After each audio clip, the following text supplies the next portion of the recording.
boys. Yeah. Yeah. Yeah.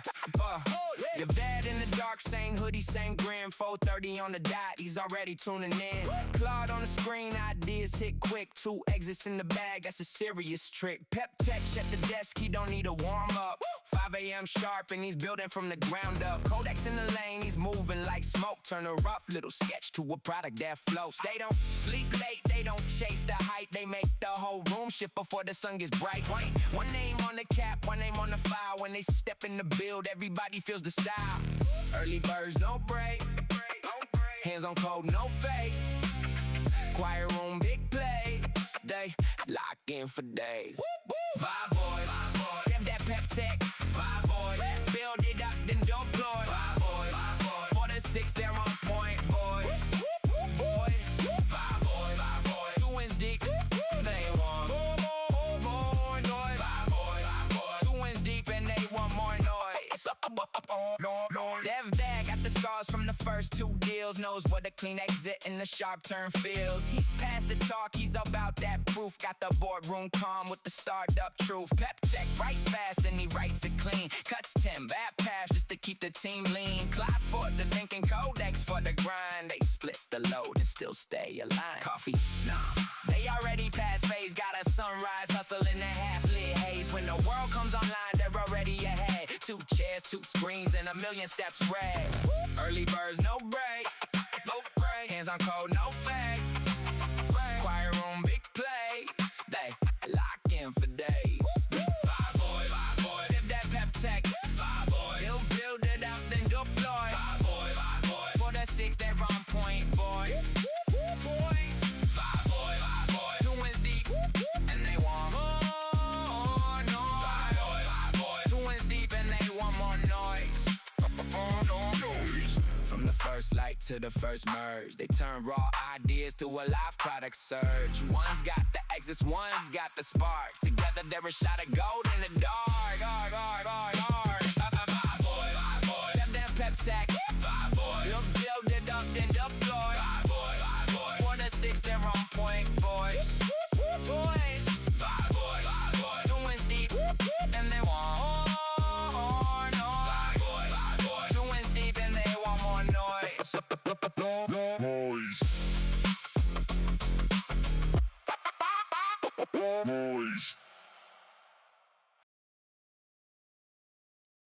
Good morning. Monostrami, thank you for the sub. Appreciate you joining bright and early with us. Just gotta get going with Brent's stream. Just give us a sec.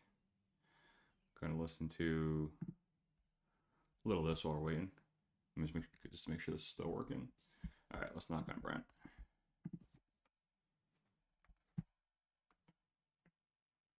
I got some wireless headphones. This is all screwed up.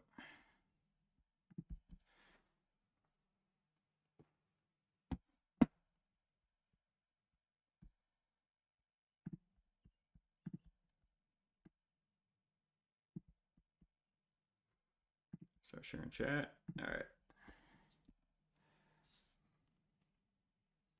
Yeah, thank you again for the sub, man. I appreciate it. All right, let's see here. Appreciate y'all always tuning in. I know we're bright and early here. What's up, Brent? Can you hear me, Brent?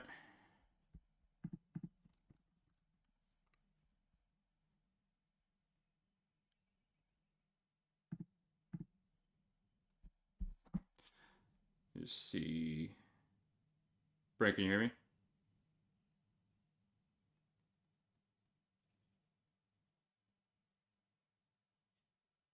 Let's see. Local issues. We gotta get a system. Testing. Can you hear me? Yeah, I can hear you. What's up, dude?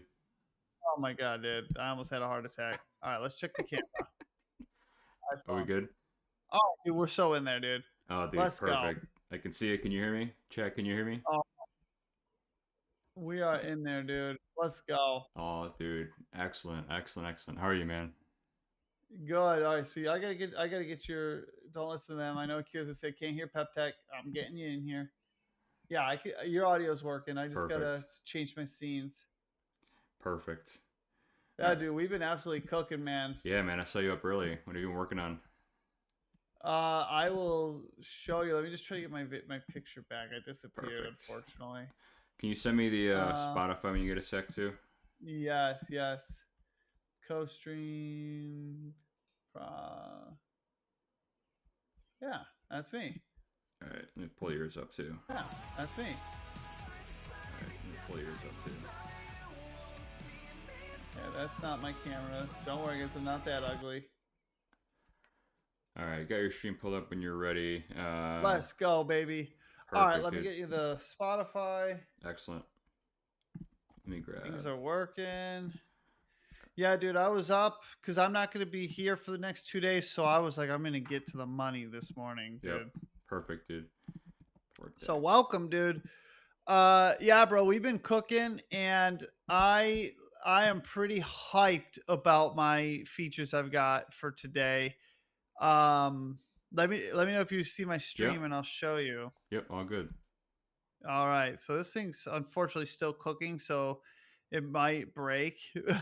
But so I have two missions. One, I added the concept of, let's see if this thing will load here. I added the concept of static websites. So now you can connect your, like, I added trylaunchloop.com Mm-hmm. and I brought that context in. So it is Excellent. now summarizing your X post, like your X post, your X account, your GitHub repo, and static websites, like your marketing websites. And it's bringing it all in for your, like for your MD files, for your contacts.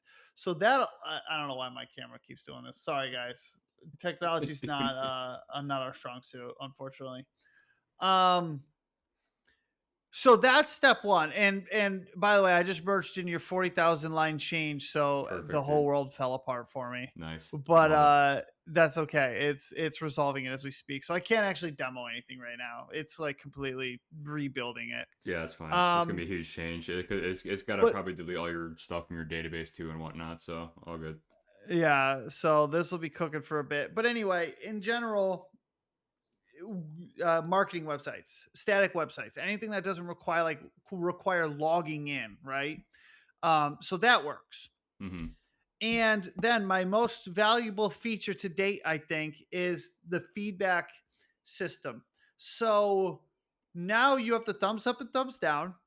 Yeah. Check out geniuses, this dude. Thumbs up and thumbs down. When you add a thumbs up or thumbs down, you can add optional text to show the like to explain what you liked or didn't like about it, right? But what do we do with that? I created, you won't believe it, another set of MD files Nice, called feedback MD files. And all that does is summarize all of the feedback. So you have all these posts with thumbs ups and thumbs downs saying what you like, what you don't like. I take all of them, I compress it into a summarized MD file saying, this is the user's preferences based on historic posts we've created. Mm-hmm. Use this when creating the voice in the product MD file. Use their feedback to make sure you shape their MD files correctly. So now you have two things Nice. at work. You have connections that create your voice and product MD file, and you have feedback that help create your voice and MD file. And my hope, and I haven't really got to test it yet because we're still actually everything just finished, but my hope is that paired with your connections is going to be like the super context we needed to really make beautiful posts. I love it, dude. And I think this is exactly kind of the next step, you know, to just keep getting more context. Like the more context you post, the better. I mean, at some point, dude, I'm even thinking like we have like, because image is gonna at some point be like a fast follow here, you know, to for Instagram, for X, whatever. And just and if you go on ChatGPT, they have this too. Like imagine just, you know, you have a library of just images, right? So you can and I see that, in my head, it's just like another integration. So I think, yeah, the fact that we just keep adding integrations, now I have a system where it's like, oh, we need more context. We can just add that whenever we want. I think that's Yeah. great work, dude. Um, Awesome. Appreciate it. Dude, also Spotify link says the jam has ended. Mind shooting me another when you get a chance? Oh. I'll tell you, I'll do a show and tell for me in just a second. And most of my stuff has been, yeah, like just like removal of old stuff, and I'm gonna Love do it that. again today, dude. I'm gonna do it again today. Unless and once you get once we get the Spotify going, I'll get your thoughts on it too. Um, Also worth noting, dude, pretty exciting stuff, man. I submitted my first app to like get signed by Apple and stuff, and now you remember that Port Nice. Deck app that I was playing around with? Yes, I do. It's now on GitHub publicly. Nice. And so you can go to portdeck.app, download it. I got to make the file size way smaller. It's like a gigabyte, which is just unacceptable. But dude, it's a pretty good feeling. I no longer have to run this port deck locally anymore. It just works as like a packaged GitHub download, which I'm pretty fired up about. And it's Yeah, working that's pretty epic, well, man. dude. It's yeah, just like a little utility app. Yeah, man, I've been kind of chipping away on that, and I finally got that over the fence yesterday too. So I'm pretty excited about that. I love your thoughts as well, dude. I know you have like your own system for managing your ports and stuff, dude. But I'm Yeah. wicked happy with Port Deck. I think it's like saved me so much time. I never have to fumble over what's running where anymore. I like it a lot. Yeah, that is epic. I haven't cared about ports too much since I threw away work trees, which has been good. Also, I'm not like really running multiple projects. Yeah, that's fair. Uh, but it is still weird. Like I actually still don't really know what port any of these things run on. Dude, So I'll give it a try try Port and Deck. see.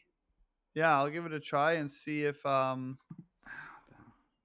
see how it feels. Dude, that's sick. And drop a link. Have a chat. Check it out. Yeah, guys. He's low in comparison to me. I mean, dude, I don't have great. I think he's talking quiet. I don't think it's like a audio. I think I'm screaming into the microphone, and I think PepTech is talking like a normal human at 5 in the morning. I don't think it's like a I don't think it's a. In my opinion, I don't think it's a volume thing. Well, you guys let me know. Is does it sound off? Because I'm looking at like the little bar, and the bars are going to the same, like in OBS, they're going to the same place. Change server isn't killed. Yeah, I'm trying to be more and nothing has adjusted on mine. You might just have to bump me like as much as you can. I'm trying to be more cognizant of how loud I am in the morning. I cranked your ass, so, Yeah. So I don't know if hopefully the I'm a little quality's louder. gonna blow up, but I Yeah. cranked your ass. Um, But yeah, dude, so that's my mission. Is I'm really trying to. why is that So I'm doing two things. One, I'm vetting the connection results. Like, okay, one, it's cool that we're getting connections, and the uh uh so yeah, vetting the connection quality, and two is getting the feedback. So like I'm hoping to sign off today with those working. perfect, dude? Sorry, I just want to chat. Yeah, Proable. So yeah, I understand. An agent can do that, but you can also do. Sorry, the one thing I also worth noting, it can monitor your Vercel deployments, your Convex deployments, your GitHub Actions, your Supabase databases, your Cloudflare, Railway, Fly.io, and Amplify. And it just all uses local CLI to do all that. So that's also something that's cool. Yeah, as dude, I've got pretty good beef with the comment of an agent can do it. Of course, dude, an agent can water my plants if I want to get it going, right? Like the problem is and it's in line with the conversation of I could just vibe code that in a weekend. You can get something kind of working okay. Sure. Nobody can debate that. I have my own port management product that sucks because it worked really good on the first day. and then life kind of went on, right? And now all of a sudden it doesn't really work, and like it'll start the app and then drop it. I'm like, wait, why'd that happen? Right? Mm-hmm. Anybody can vibe code or have an agent do something kind of decent for a little bit. At some point, you need a managed application to really, bring true value. Yeah, Um, and here's what I'd say here, and Brent as well. If you want to pop over my stream when you get a second, I'll kind of show you just a couple things I did. And then Go for it. yeah, and probably Bills, I'm interested to see your thoughts on this too. So, all right, a couple things. So first and foremost, I'm sure you noticed too. We'll go live site, but we no longer have the notion of the V1 posts anymore. So let's just open your app. We no longer have any of the Nice. /tri-sub. So lots of lines of code removed. Really happy about Good. that. I think I mentioned, I don't know if it was yesterday or the day before, but this UI is kind of clean up here. One thing I'm going to do today, and so I want to get your 2 cents on, I put this idea of like a portfolio where basically you could have a public, and it works. Like you can have a public portfolio you turn on, and then when you go to it, well, it doesn't have any posts right now, but you can turn on a public portfolio and you can see, here, I'll do it for Try Launch Soup, for example. If I, oh, great, it doesn't even work super well anyway. So I'm just going to remove this public portfolio. Do you think that a user would ever care about having like a trylaunchsoup.com/portfolio/name of their org? Like I thought it was a cool feature idea initially, but people just want to post in their channels. I don't really think we need a portfolio of their posts. I'm just curious in your thoughts. Just because there's one A less thing for the user to look portfolio, at. a portfolio of like the posts that we've created or what? Yeah, yeah. Actually, here we go. Finally. All right, here I'll put in the chat too, just so you can see it quick. But yeah, it's just basically all the posts that the app has generated. Do you think there's value in having a portfolio page like this? I mean, it's kind of interesting, but I don't know if it's actually going to Um, provide I don't know what value to the value that user. provides versus me looking at the dashboard and the Yeah, library itself. yeah. I don't like, and the reality too is like our app is going to be designed to just post out on social media. It was just it's kind of useful as a marketing tactic to be like, hey, here's everything that we've posted on Try Launch Loop. So that's the only reason I want to keep it. I don't think this would be a feature that people will use. Maybe they would, but I doubt it. I think it'd be cool to show our own, like, hey, this is us in the wild, Yeah, as you said, as a marketing tactic. But that's the only reason I'm yeah, I considering would keeping it. not a customer feature. Okay. I wouldn't think. All right, I'm gonna keep it for now, just simply to have like this, as hey, here's all the tweets we've generated on every platform over time. I think that will make some Mhm. interesting market material at some point, when we start marketing this aggressively. So all right, I'm gonna keep it for now. I'm just trying to figure out because one thing I think we gotta both of us have to think about is really this onboarding flow. Mhm. Like to me, like I want to get this app in a position where like it is like 5 clicks or less to set everything up. Yeah. um Yeah. it's got to be like set a connection, generate some posts, put it on your calendar. Like even like this channels under publishing, I'm almost wondering if that just becomes under workflow, right? And it's just like the stuff you read from the left sidebar, top to bottom, is the order of operations you take for setting your stuff up. So, connections, where you wanted to post, let's generate posts. Like it has to be like a 3-step process. So I'd encourage you to think about that too. Because I've been thinking about that a lot. It's got to be just, connect your stuff, generate posts, publish them. So just consider like how we simplify that, and I think we're close. We just have to, something with this channels though has to get moved up here somewhere, I think. And at some point Mhm. too, even like this context, like maybe this even just lives under like a single, panel here. So I'm just thinking about all that Yeah. stuff. And you could probably, I'm not sure if you noticed too, but like I'm just trying to simplify this app like crazy. Like we used to have like an Yeah. eyebrow, It a looks good. description. Yeah. I'm just trying to rip out as much as I can because there's just too much Keep noise ripping, everywhere. dude. It's already looking better. Simple, dude, like simple is beautiful, right? Like, and I've been trying my ass off as well, uh to get these connections. Like, dude, the MD file is way too complicated. the MD file is actually the guts of it, but that doesn't mean like that's like exposed in my opinion, showing them the MD file is like showing them the database and saying, Yeah, here's your yeah, product, here's your app. I want to give them the most simple bullet points that they can look with their eyeballs and say, okay, we're good, on to the next thing. yeah, Um, yep.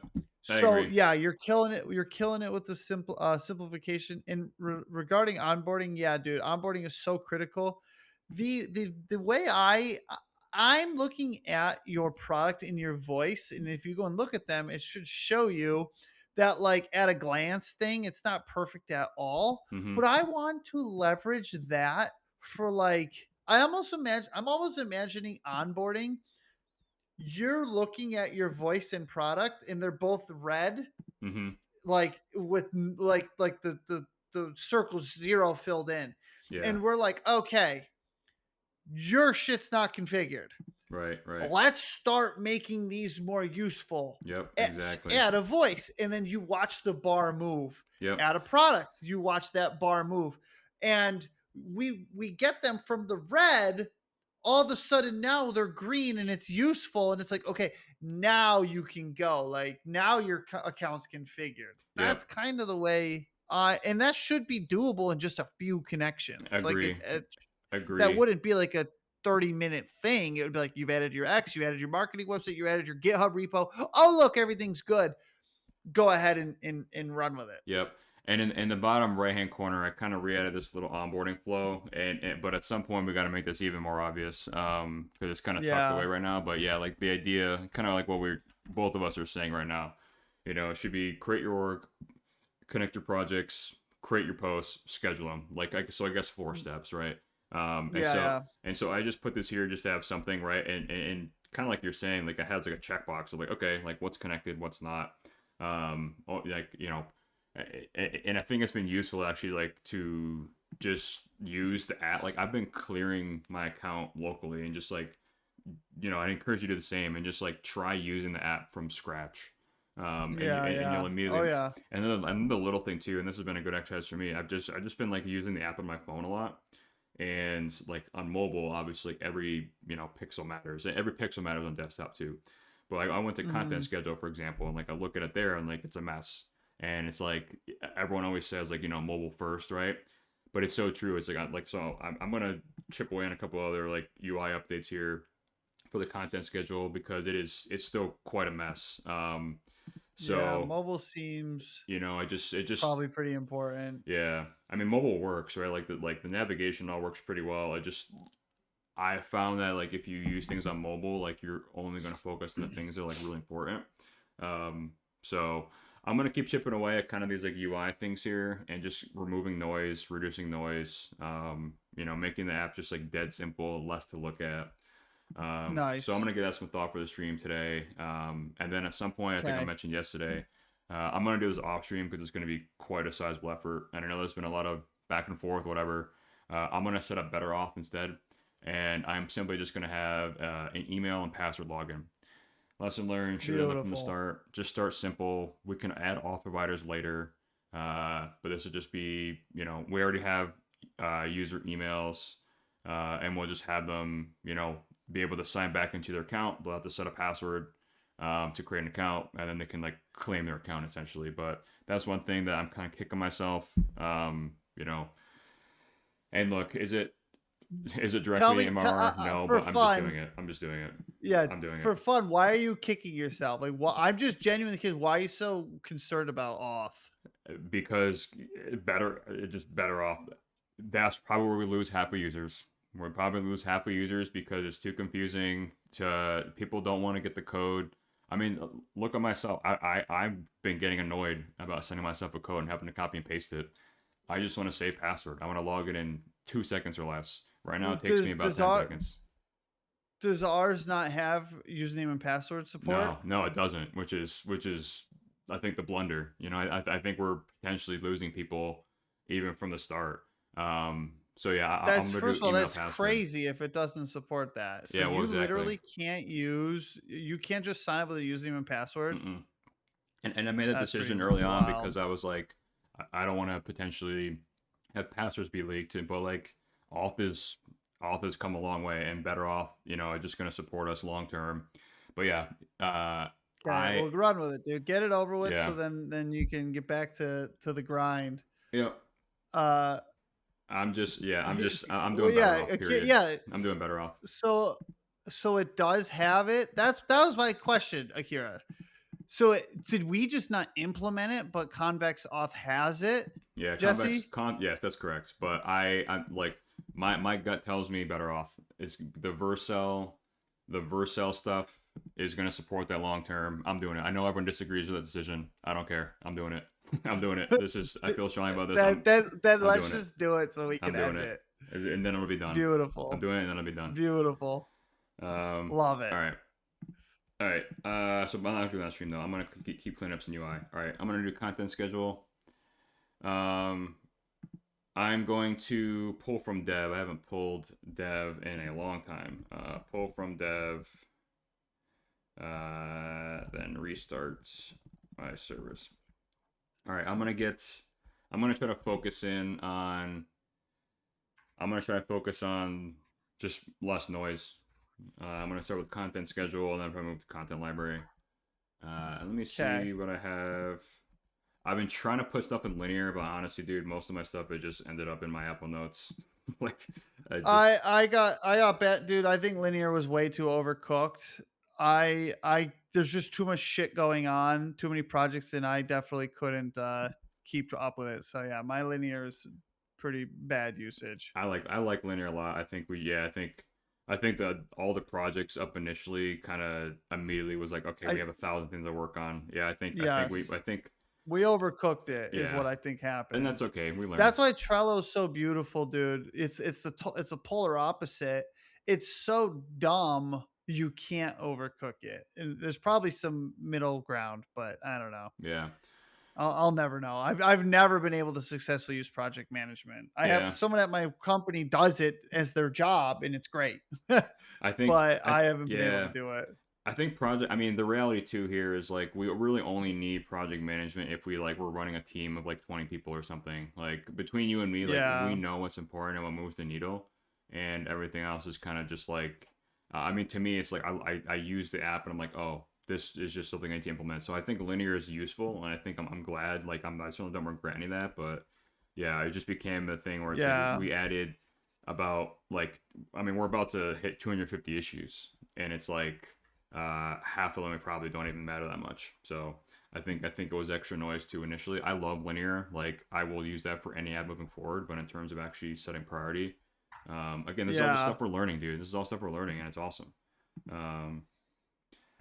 Linear can definitely be done. I think, dude, I just think there should be like 2 or 3 projects. Yeah. And like find a way to simplify it that way, because I see the projects, I'm like, I can't even read this much text. Like, right. I can't read very well. I can't read through 40 projects and try to determine where my one dinky task I'm working on falls in. It needs to just like there should almost just be one project. I think that's even better than 40. Yeah, I agree. Honestly, just like Jesse's tasks, Brent tasks might be the way to go. Literally, dude. Yeah, like I think that would. Who cares? Yeah, well, you know what's using it right is if it actually helps, right? And it didn't help me, unfortunately, but I'll get back to it. But I've been working on the same thing since I started, so there's not really much to task in my opinion. Anyway, I'm just trying to make these MD files good. Yep. Perfect, dude. All right. Also, circling back on chat. Look, I know there's been a lot of back and forth Better Off. I'm just doing it. I'm doing it. I'm not. That's my decision, but I'll do that off stream because it's going to be that'll probably take me like 2 hours to do. There's a lot to do there, and then we're going to mark it. Do you guys have sent your post talk? We do have post talk set up for the session replay stuff. But here's what I've learned, and this is what half the reason I made pep.reviews. When you don't have users and you don't have people to talk to, obviously you guys provide us a ton of feedback, which is awesome, but we don't have our first user, and it's really hard to get like an exact thought process of like everything they're doing. So I've been looking at the post talk session replays, but they're not that useful. I want to know how user thinks, right? And like we're our first few users, so obviously we know how each other thinks. But it's kind of all a moot point unless you can actually talk and sit down and see someone's real live thought process as they use the app. So, that for me, my point being is PostHog is awesome and we've been using it, but it doesn't tell you how a user thinks. And so, yeah, I started Pep reviews. That's another thing I've been doing, and I've just been, using that for people. And I've got 2 reviews already. I got 2 testimonials. I'm pretty happy about that. Yes, Pro Eagles. Dude. Yeah. Okay, yeah. You can see what they do, but I don't know how they think. They're not telling me. It's just a bunch of clicks on a page, right? I want to literally watch someone use our app, and every single click they do, tell me why you did that. What's their friction points? What's a real person actually reacting to in the app? Like, it's great. Like, PostHog is awesome, and some of it's useful, but I want to know exactly what a user thinks, especially this early on. Yeah, but you can't tell me how a user thinks in the session replay. You just can't. I can see what they're doing. I can't see what they're thinking. All right, let me get this going here. I'm going to give this a screenshot of mobile, and I'm going to remove posting windows. I'm just removing noise. Removing noise from the content schedule. Remove posting windows.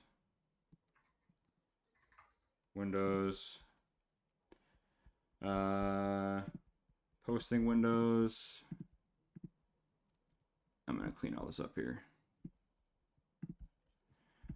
From the schedule, remove posting windows. Posting schedule. Move posting. Move posting schedule to the left of fill from library.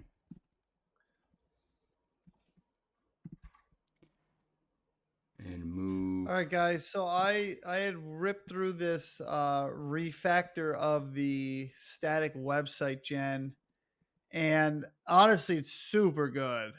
So it's saying the quality of the website, like the data it got from the website, is really useful. It's able to determine a lot about what the connected static website is and what its intent is. And then it adds a project fit, which says, okay, cool, I got this high quality content. How does it fit into what you're working on? And it says, it's not useful. Why does it say that? Because I connected a website of a product that's unrelated to the thing I'm building. So it actually was able to weed that out and say, okay, cool, I got this is something, but it doesn't really fit. Are you sure you want it? And that's exactly what I was looking for. So I need to figure out how the hell it does this. But this static website is like really good, I think. Dude, yeah, I'm looking forward to seeing the results. A mismatch caps at 18, and I got it 18.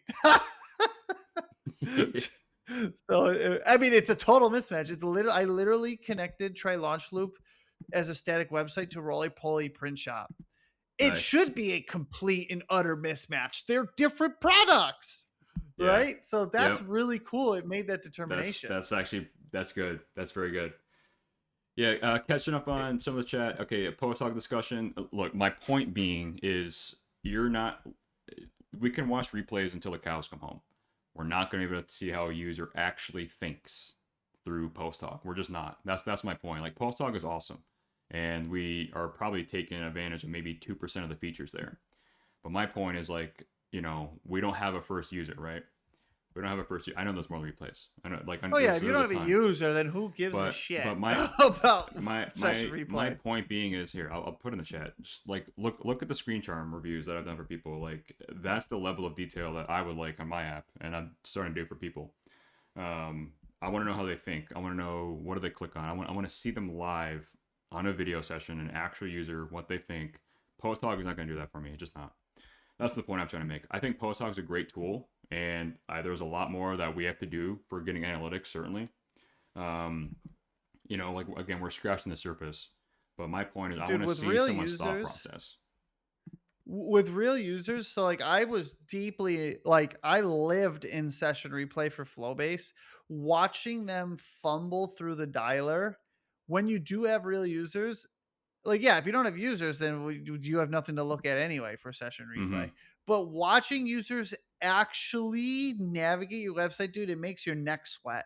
Like Yeah. Yeah. and without them knowing you're watching, right? Like you watching me Right. use the app is different than somebody else logging into the app and like trying to get the job done. It's like you'll watch them start to like make it like start to build their connection, right? Like you can say, "Oh, look, they're building their X connection." Hmm. And you'll see them looking for the button and then they just like can't find it. You're like, "Bro, it's right Yeah, there. I Click it. know. It's I right know. I there." know. And then they'll click something and then like an exception pops up. It's crazy, dude. That So doesn't. I am Yeah, excited for that. and that's great. But here's the reality. Then here's the missing gap that you just mentioned. Why? Right? Why can't they find it? I want to see what Yeah. you think. Post Hog is not gonna ever tell me that ever. Maybe it will someday. Maybe they'll have, hey, you can have a user click record and review your site. That'd be amazing. That's exactly what I'm doing. Right. Type that reviews. Correct. You will But not know you will not hear any of their thoughts, yeah, right? I want the thoughts, man. The thoughts are what matter. It's like, let me actually Yeah. get your live feedback and reaction. And look, I'm not like, we use Post Hog. We love Post Hog, right? Like, but we're never going to, that's the missing part there, I think, Brent, is you are not going to be able to get an actual user thought. The only way to do that is literally by hopping on a phone with a user and talking to them, and we don't have users. So Right. that's Yeah, that's yeah. kind of that's my thought process. You'll have to get people who are willing to talk through your app, which we will, and thankfully through Twitch, I bet we'll actually get a significant amount of that. But in general, that's tough, dude. It was like herding cats for me with Flowbase to try and get the people. A lot of times people would form an opinion and then make a decision that they don't like the product. And then I would have to beg them Yeah. what happened. And then they would go, "Oh, the dialer didn't work." "Oh, no, it does work. You just had to click this button, dude." Like I'm telling you, I got like PTSD from that. But that is the guts of what makes or breaks a product Yeah. is getting that actual feedback and Yep. then being able to iterate on it. Exactly, dude. All right, let's see. Okay, we're cleaning up the content schedule. It's looking a little better already. I'm just gonna like pull up both of these like on desktop and mobile, and then just start chipping away at things that do and don't make sense. Just to Yeah, remove some of this noise. And it's already looking better. go for it. It's already looking better. Beautiful. Yeah, no, dude. Probably, I don't think we're suggesting it offers zero insight. I think it offers super insight. Yeah, But that's not what we're saying. Like the point I'm trying to make is I can't tell someone's thought. A session replay isn't going to tell me literally. I'm thinking this right now in my head. Post Hog is not going to tell me that. That's the point I'm trying to make. yeah, That's the point I'm trying to make. That's all I'm saying. it was also crazy watching a session replay and watching them find the payment flow and going into the payment flow, and you could like watch their cursor Hmm. hovering around the button. Like I've watched a guy like I'm like, "Come on, click it, you motherfucker, click Yeah, it," yeah, and then all of a sudden they close the app, and I'm like, yeah, "No." dude. Don't you wish you knew what they were thinking? Oh, for sure. That's my Dude, point. but the reality That's is my point. you won't get that answer from unless you have willing customers to talk you Exactly. through it. You Exactly. know what I mean? Yep. So, but that's the name of the game. And like you can with these post hogs and I really liked whatever it's called, Akira. Help me out here. I can't remember the name anymore. Anyway, I used a different competitor, and they will allow you to run analytics on buttons. So like you can have a button called like create post, right? And you can you can watch people. You could say I want to watch all sessions that created a post, Hmm. and it'll literally filter on the use of that button. Ooh, Sorry, my dog just freaked out. good. Um, log rocket, yeah. Um, you can filter on buttons or actions and uh literally summarize. Sorry, I fucking lost my train of thought when my dog barked. You're good, dude. Damn it. Oh well. Anyway, I'm moving on. Is the GitHub integration broken? I hope not. Does it not work? Take a gander.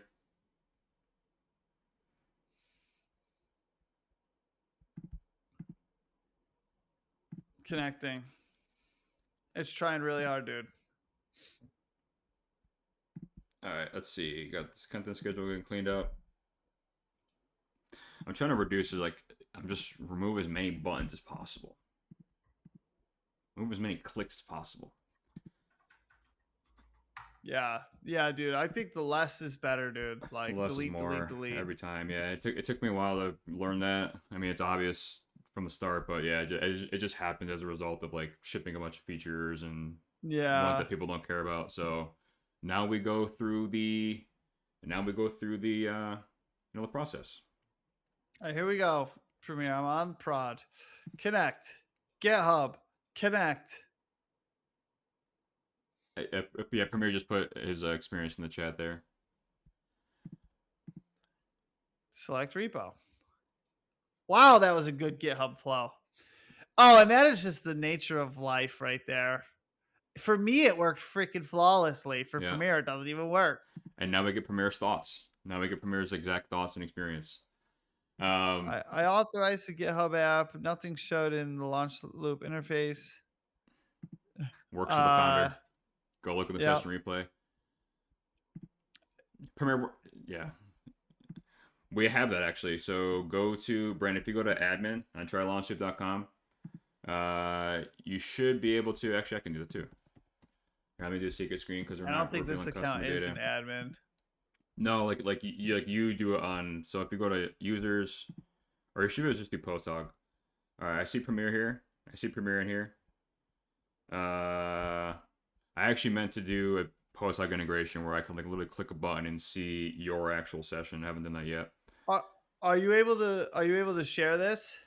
You can see it on your side. If you go to trylaunchloop.com, go to the admin panel, and let's take a look at Postdoc here. Yeah, my account I'm logged in as literally isn't an admin. I'm just on really? a random account. Yeah. All right, we got to figure that out too. But I am a founder 50. Same, dude. Same. All right, let's see. Home, inbox. I wonder where did you try to connect from? Yeah, see, that'll be interesting to know. Did you try to connect it? Did you try to connect it from a connection, or did you try to connect it from your account, Premiere?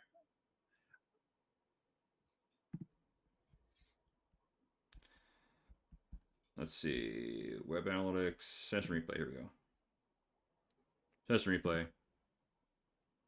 This is pretty sick. Let's see. Make this a little bigger. iAuth X trying to connect GitHub and / integrations. Where the hell is integrations? Connections? I do set. I can. You know what's sick about this too? Oh, okay. I just got your session replay Premiere. Hold on. Let's see. How funny is this? I'm getting flashbacks. Add integration. All right, hang on. Can I share this? Premiere, you cool if I share this? I mean, it's just gonna be. I don't see / integrations. I can't even look. Can you send me your URL, dude? Hold on, dude. Check this out. Ready? Watch. Give me a second. All right. This is Premiere's session. Check that out, Brent. Take a look at that. That is what Premiere's trying to do. Oh, okay. Yeah. Session. Look, I was never hating on session replay. To be clear, what are your thoughts? Like, what are the exact thoughts in Premiere? Like, you are giving us this feedback. Yeah, so take a look at that, Brent. I'm watching it right now too. Oh, that's Brent's? Yeah, I was gonna say, I don't know. This looks really good. Oh wait, no. Okay, I found you. I found you, Premiere. Sorry. Anyway, Premiere. I'll solve that when the / dashboard. Yeah, that is a good idea, Postdog. Yeah, you could basically have AI. Dude, we gotta fix these URLs. You could have That's a good point, Proivos. Yeah, you can have AI literally analyze the session replay based on this issue and then have it fix it. All right. Let me get this public one here. I don't is there a way to do the censorship stuff? I don't think there's a way to turn that off. Maybe there is. But our point there was just like blur it for PII or card info or whatever. All right, copy public link. Ah, dude, this is so sick. Let's see. All right. Let me get this share and settings. Gotcha. Share public link. Share publicly. I wish I could name this. Can I name this something? Because I can literally name this premiere session. That'd be sick. Blurring normal text is wild, but that's their default. Gotcha. I didn't know that actually. I will have to look at that. All right. I've only got the session replay of you on the homepage. Where's the other one? Where's the other session replay here? I wonder if I didn't pick that one up for some reason. Premiere, I see your replay, but just the one. I wonder if I just didn't refresh it in the app. I just see Yeah, the what one you Premier on the just said homepage. is critical though. So you should be able to literally get his like login email Yeah. or account, I gotta and then hook that that up. way when someone says, "Hey, this didn't work," you can go and find that actual person. Yeah, I agree. And then your neck can sweat as it doesn't work. I think I might work on that next, honestly. Do it live. All right, let me just make sure this content schedule is cleaned up a little bit, and I'm gonna work on the next because I agree. Yeah, Dude, and like you can also see their logs. It's so freaking cool. Merge to main. Merge to. Thank you, Kira. Appreciate you. I will do that actually. All right, I gotta go feed this baby, and this may or may not be the downfall of my stream. So we'll see how it goes. I'll be good, back. dude. Sounds good. Oh, I just realized I'm on my secret screen. I'm sorry, guys. Open a PR to dev and merge. It's. I thank you, Kira. All right, let me get this. Let's see. Let me do my secret screen again. Just because it's a great track, Akira. Great track. Okay, I'm moving up the post hog stuff. Oops. So basically, we want to turn off the masking stuff in post hog. Turn off the replay masking in post hog. And then we want to update admin dashboard to be able to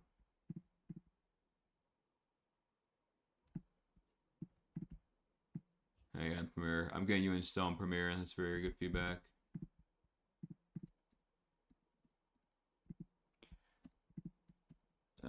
Be able to see all session replays from a user.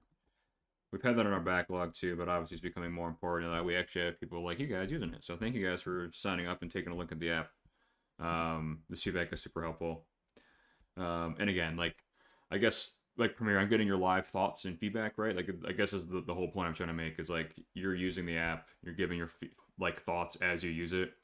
It'd be really cool if Post Hog could, that maybe they can, I don't know. But it's like, even like what do you think of your session, right? Like when you don't have users yet, all that stuff is super important.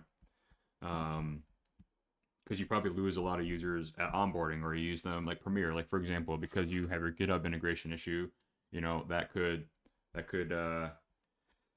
you know, be something where a user turns away, right? So this is all helpful. I appreciate you guys helping flesh this out. Yeah, I'm probably taking advantage of like a fraction of Post Hog tools, right? So there's a lot more that we have to do. Here's our dashboard: 106 visitors, about 3,000 page views, 285 sessions, 50% bounce rate. Most of these are probably Brent and I. Surveys. Oh, nice. I have some ideas for this at some point to do actually. Like basically in like the left sidebar, have like a feedback button or something. User interviews as a new feature just coming out. That's exactly what I'm kind of. That's the point I'm trying to get at. Is like I want to talk to people and see their thoughts on how they use the platform and whatnot. This is cool. I'm gonna take a look at this. Thank you for sharing, Proibos. Let me put it. I gotta keep flipping between the secret screen just because I have like 1,000 Apple Notes up, and gotta do that. Another issue connecting the GitHub app as a user. I prefer to give access to that point to a specific repo rather than know all the rest you can access, and then inside of the launch loop, pick and choose the repo. I did see the repo selector in Brent Screen before, but I think that's because of a couple of days of users. Yeah, that's good feedback from here. Can have Brent take a look at that. All right. We do have.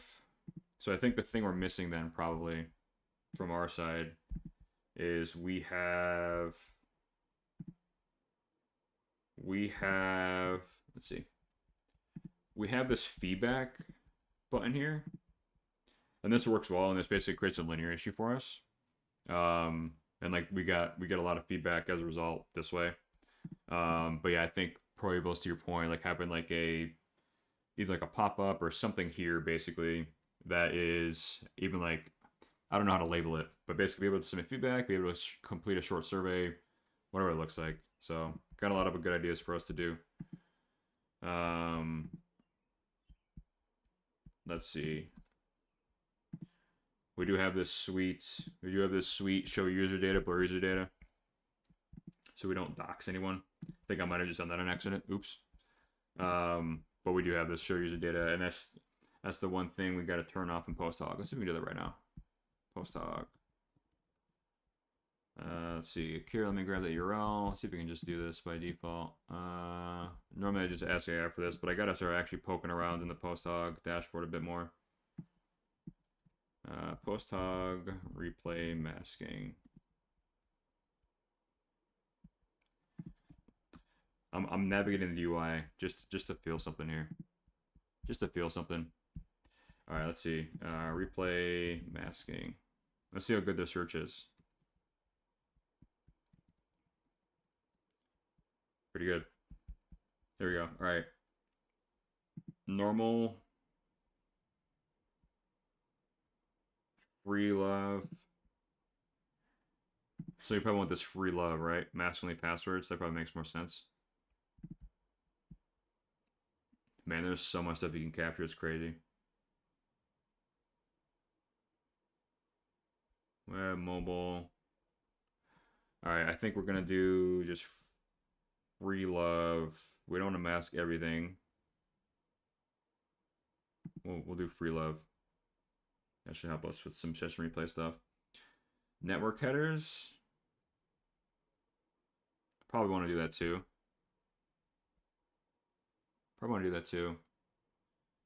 You can, yeah, that's the thing. At this point, if I was, yeah, I wouldn't be sharing this on stream anymore, obviously.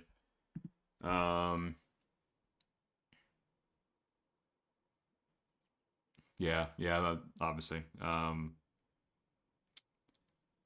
Yeah, because we want to see what you're actually trying to do. Like, I think the ability you can mask things is awesome. But yeah, I certainly want to know more of like what you're actually looking at. I think that everything being masked all the time like isn't that meaningful for us. All right. So let's see, data retention. Do we capture network headers and payload?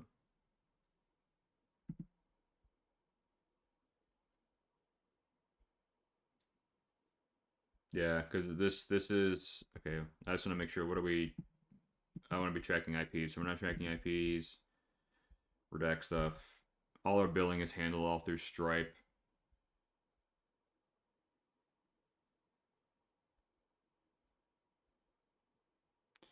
We're gonna turn that on because that's gonna help support users when they have issues and whatnot.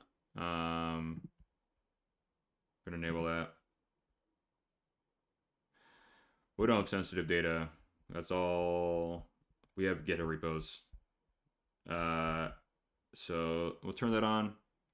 I'm gonna get some thought. I want to make absolutely certain that like I'm gonna do some research on this before actually. I want to be absolutely certain. Take a screenshot so I can get back to it later. I want to be absolutely certain that we don't have anything sensitive there. This is pretty cool. This is my first time really taking a look at this stuff. AI product context. That's sick. Postdoc is so good.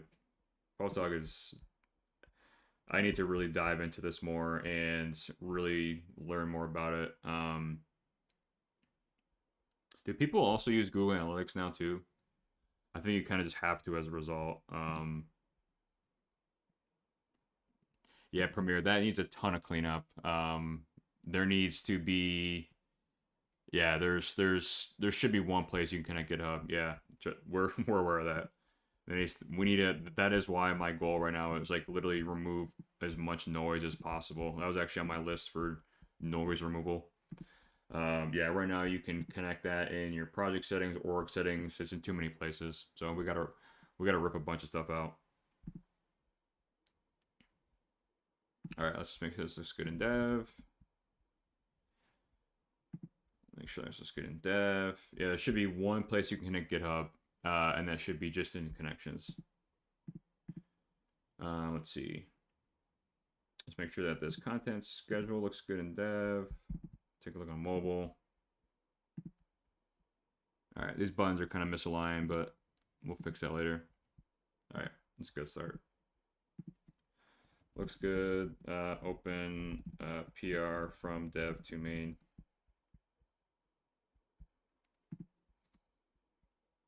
All right. Let's see.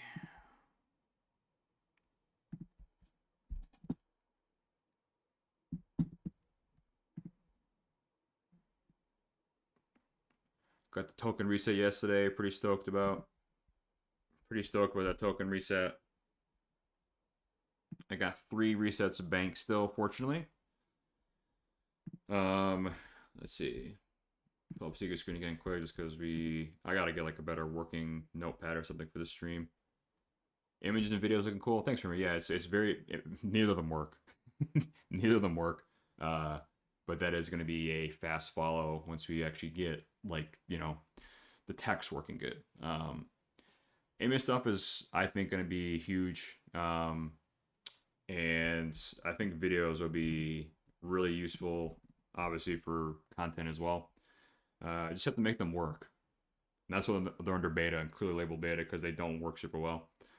Have not explored hyperframe. I've been doing remotion actually. Pravos. Hey, who do we got here? Who do we got here? Oh, my camera died.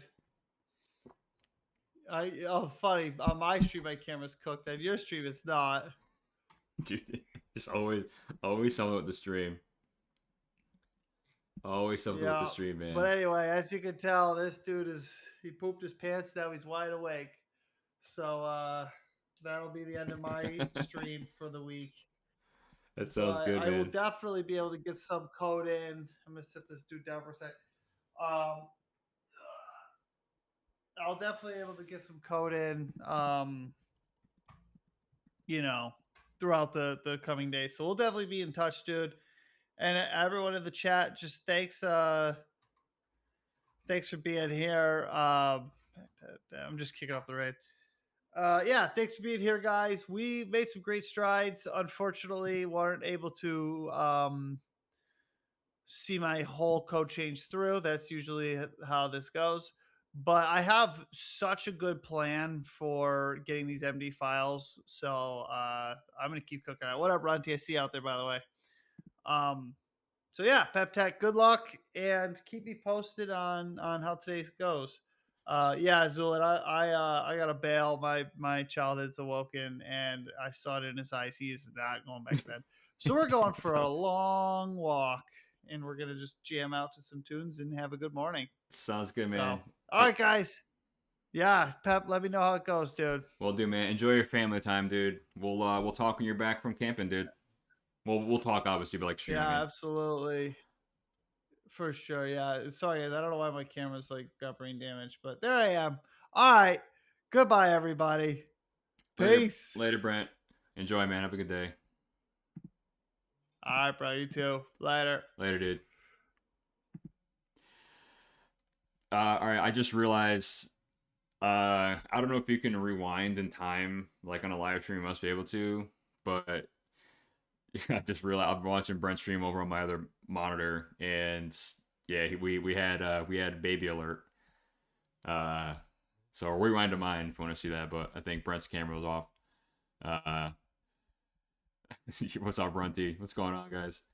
Very good. Yeah, I'll be going. I'll be going for probably another 2 hours here. So, good feedback so far. Good feedback so far on the post hog stuff. We're reducing noise. That's the name of the game today. Reduce the noise. Remove the things that don't matter. Let's see. Yeah, hyperframes. I've heard of hyperframes. I think I even have the plugin installed, and but I've used Remotion. I know they both kind of do similar things. I think my understanding. I gotta take a look at that more. Let's take a look. Plugins.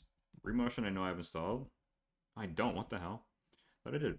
Hyperframes. These definitely both seem like to be the top two. Is there a difference or like pros and cons between hyperframes and Remotion? I'm sure they both do similar things.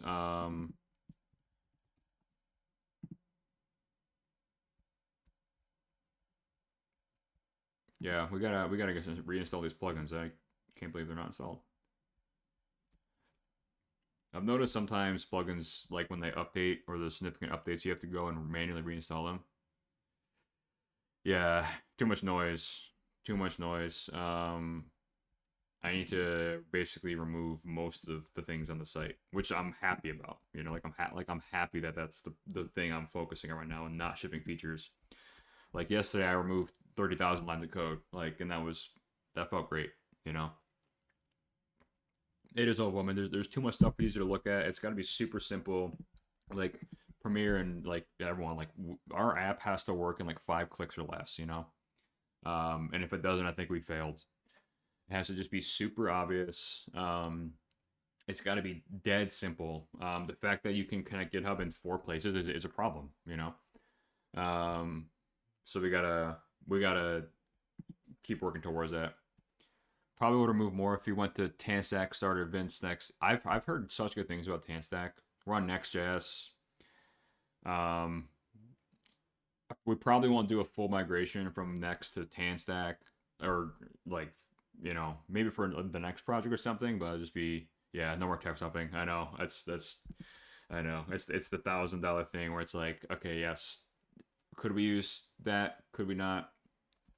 So we gotta think about it. Runty, the user has to be able to understand the value proposition within 10 seconds or less. Agree. If you overfill it with features, you'll muddy the picture and they'll get information fatigue before they get to the core of the product. 100% agree, Runty. And hopefully you can appreciate just simply wanting to remove things. You know, hopefully just wanting to remove things. Unless you're going to go with next PPR mode, so it's going to be a bit slow. All out, yeah. Yeah, so that's the name of the game, guys. We're basically done shipping features. Yeah, red PR, best PR. I agree. We're basically done shipping features at this point. At least for me. I just need to now remove things. That's what I'm doing. Like, even yesterday, like there was like additional eyebrow. There was additional text here. It's like, why? There's no reason. Also, thank you for the follow. Whoever just followed. I don't know why I didn't see that. Why didn't I see that? Michael MG, thank you for the follow. I don't know why it didn't pop up on my screen for some reason. But thank you for the follow. Appreciate you. I wonder if my I think I know why actually. I think this Twitch alerts needs to be. That's weird. I don't know why that didn't work. But thank you for the follow. Appreciate you. Yeah, hide the coming soon tab. It's not even the image and video, and if it's not ready, if you advertise it, it'll expect it to work, and they'll drag it from the CoreLogic product. Agree. And that's half the reason too why we like intentionally kind of close these up. But yeah, like all this stuff, you know, I think what I'm gonna do is actually just put images and video into coming soon, and then just make them disabled until it's ready. But yeah, my goal is just keep removing stuff from this left sidebar and keep making it simpler and easier. And it took us about 2.5 months to get to this point, but sometimes it takes 2.5 months, you know? Everything takes time. Everything takes time. All right, let's see. The coming soon things will belong in a roadmap page, to be honest, if you want to do that. Yeah, we kind of have a lightweight roadmap page. It's just high level right now. Also, this landing page needs another rework. Basically, again, this is like high level, but basically, when it gets posted work, then MCP servers and plugins, and then maybe mobile app. That's kind of like the V1, V2, V3. But all right, let's continue to get this going here. We're smoke testing this live now. Eng Skylar, first time chat. Thanks for being here. What is the best way to rebrush your skill after a long break with AI around? That's a good question. I would ask AI, honestly. Pull up your favorite Claude or Codex or whatever, and just start diving and using the tools. I'd say this as well. Just start building things, Angus Skylar. I think, myself included, it's really easy to get analysis paralysis and just like have 1,000 decisions that you're weighing in your head all the time. Just start to build something. That's my advice. I've spent hundreds of dollars on Udemy. I've pretty much purchased all of Wes Boss's courses. I've dropped a lot of money on learning, right? And like, that's good, right? Like, it's good to learn the tools and stuff.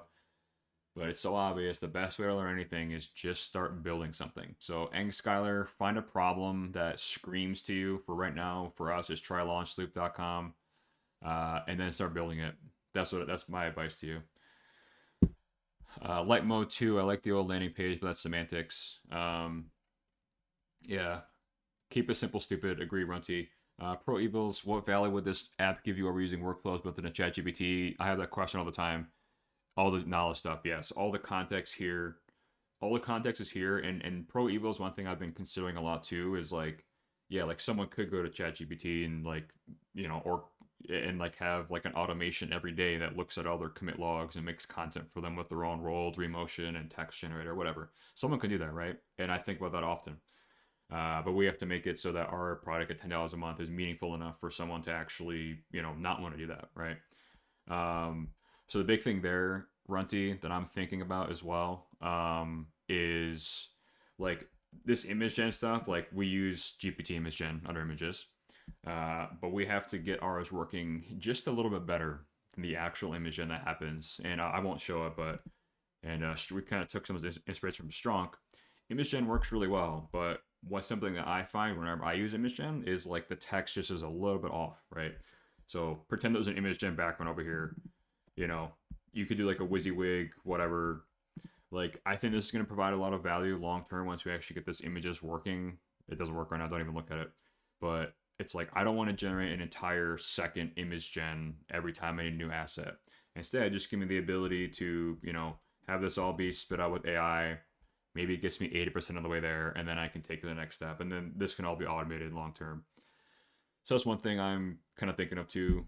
Pro Evils is like, how do we position ourselves to not, I call it ChatGPT-ify ourselves or Claudeify ourselves, that's something I think about often, and I appreciate that feedback. Yeah, Ang Scholar, absolutely happy to. Yeah, and Ang Scholar wants to start working on something, and same goes, drop stuff in the chat, happy to take a look. One second, guys, let me make sure we're still deploying. All right, we are deploying to main right now, and then we're going to keep cleaning stuff up. I once considered making a browser-based manager game with global player rosters. A player only exists once, etc. I sat down and mapped out the features and mechanics every day. I went from, oh yeah, I'll just do that to, oh, hold on real quick. Yeah. I think, focus on one feature, literally. Like, focus on one thing. Like, it took us about 2 months to actually get post generation done. Just focus on one thing. And that's super hard because it's really easy to have shiny object syndrome, and we battle it every day. But you just gotta focus on the things that matter. And if you don't know what matters, build less. Football or soccer for a heathen. Runty, have I ever showed you good on Rumble, dude? I probably showed this before. But, like, this is American football. So I love football. It's like I built this, and this was like a, I don't know how I did it with this app, but I actually only focus on things that matter here. Kilobyte, what's going on, man? Dev Dad, thank you for the sub. What's going on, Dev Dad? Lurking, dude. This football game actually was a really good example for me of like, and I don't know how I did it actually looking back. But I only focus on the features that like really matter for this. Like I have to make a football game, so therefore I need to run, I need to pass, I need to be able to play defense, I need a playbook. You know, it's just like I need to think of this app more as I build features out. Like if you want to play a game of football, just allow me to play a football game. You know, I don't need anything else. Kind of a good lesson in itself. And I'll show this to you just because I thought it was interesting. Quality manager, sports manager, yeah, that's kind of where my head went to. I'll just show this because I'm really proud of this, and I need to actually launch this on the App Store because it's basically ready to go. But I started working on this in March, guys. This is what this game looked like when I started. So if this is any inspiration, like it doesn't look that much better today, honestly. But this is what this game looked like. You gotta start somewhere, you know. You gotta start somewhere. This is what this game looked like when I first started. And I gotta start doing devlogs for the Black Relay, also worth noting. But you know, everything was at one point nothing. Oh, gotta get the jam going again. We're still going? I think we're still going. Everything was nothing at one point. So Eng Scholar, whoever else this can hopefully be you know, useful to. This is what this game looked like at one point. This is all it was. Literally a dude running around on the field with a little football above their head. Visually the game doesn't look that much better, but this is this is where I started. You know, you gotta start somewhere. And the same goes with Trilonza, but we had to start somewhere. You know, and we're learning. So alright, this has taken forever to deploy. Which I'd rather spend more time waiting and verifying things work, I guess, than not. So alright. PRs merged and live. Okay, perfect. All right, so we're good there. So let's see. What noise can we reduce now? I do want to do this session replay stuff. Let me just see. I wrote a bunch of things down I want to work on next. All right, so we have the replay masking off. I think I'm going to continue to reduce the noise. I'm going to continue to reduce the noise. I'm going to do the post talk stuff after the stream probably. I just want to keep doing noise reduction. I think. Premiere, I got all your feedback and Pro Evil's too. I got everything kind of noted here for the post hog feedback. I'm gonna do this after though, I think. Because we're already kind of aware of your guys' feedback in general. So yeah, we're gonna keep reducing noise and making updates here. All right. I'm providing real more feedback. Yes, thank you, Premier. I appreciate you. Appreciate y'all. Have we? All right, hang on. Let me get something going here, guys, and then I'll catch up on chat. Give me one sec. All right. So next up, basically the same thing we did for content library. How does this look on mobile? It's kind of a good strategy. Take a look at what it looks like on mobile. These buttons are really poorly aligned too. All right, I'm gonna get, this is a small one. This is a small one, but we're gonna get this going too. Let's see, post ready and content library. Okay, that for some reason never disappears. Don't know why.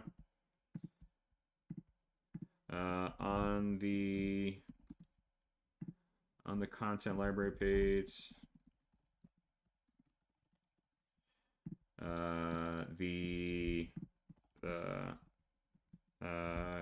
oops, cannot be dismissed. And also this should not be an extra high. What am I doing? This should be just put on high. It cannot be dismissed and is not that meaningful to the user. Let's just remove that outright. We already have the jobs toast notifications that suffice for this. This will help to reduce overall noise on this page. All right, this is a simple one. This is where users are going to be spending most of their time, so we got to get this one working. Put that in play mode, even though it's pretty obvious. I do play mode all the time. All right, let me catch up on chat. Like American football, there's so many ads. Have we considered doing YouTube dev diaries? We have to get on YouTube and start live streaming there. We just haven't done that yet. But I have a Pep Tech Dev YouTube channel. I just need to actually start streaming. Look at the stats. The average game is covering 3 hours and 45 minutes. The average amount of play is 11 to 18 minutes per game. That is nutty. Yeah, ads have killed everything. Preable sometimes having many features isn't necessarily what constitutes the noise. The interfaces, yes, yeah, I think it's a combination of both for us right now, Probables, and we're kind of making strides forward to clean both of those things up. Providing real feedback, yes, thank you, Premiere. With something like this, perhaps some more ideal interfaces and AI chat itself. Tell it what you want, and then when you want it, and you need a view schedule for an instance, you can generate UI in real time. Easiest path for users if they don't have to learn. Highly recommend switching away from full X, given all Nightmare Stories recently improved for me. Option seems to work pretty fast for me personally. No, yeah, that's good feedback, Prebos. I've full access. I've heard the same, and I guess I'm willing to live dangerously a little bit. I have seen the deletions and so forth happening. I don't let anything run overnight. That's where I'm like super concerned. Like I typically, I have seen those horror stories though. Also, Proable is worth noting, and we got to clean this up more. The right hand side here, like ideally, my thought long term, kind of forward thinking, is eventually UI and web apps aren't going to matter anyway. People are just going to use these tools in Codex or Claude or wherever they are, and so like that will, we will have we will have that in the future. But yeah, right now you can talk with Loopy the chatbot here, and that will, we got to clean this up too. But basically the idea is generate posts, add into library, have these as like 3 pre-canned options. Specifically for game dev, one person comes to mind. I think you check them out. They basically only marketed their game with YouTube dev and diaries and blew it up. Yeah, Zulex, please share. Probables already deleted a database. It just slips things under the hood before it's too late. That's good to know. That is good to know.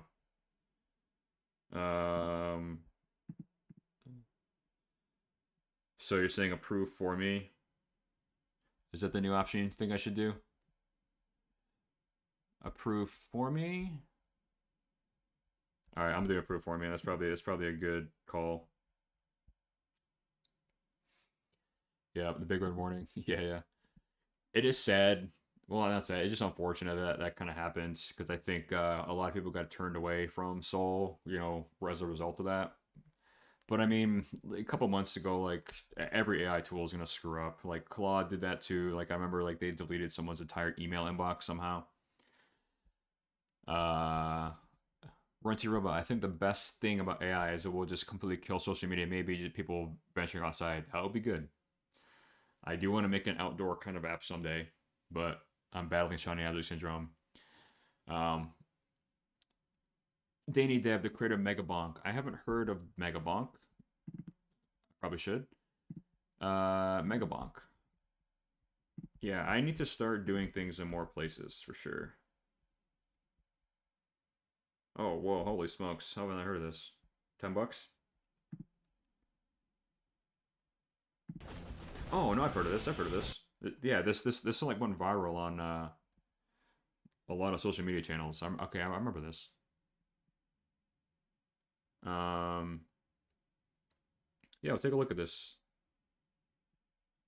$10. I think that's a very reasonable price point too. I remember this game going viral.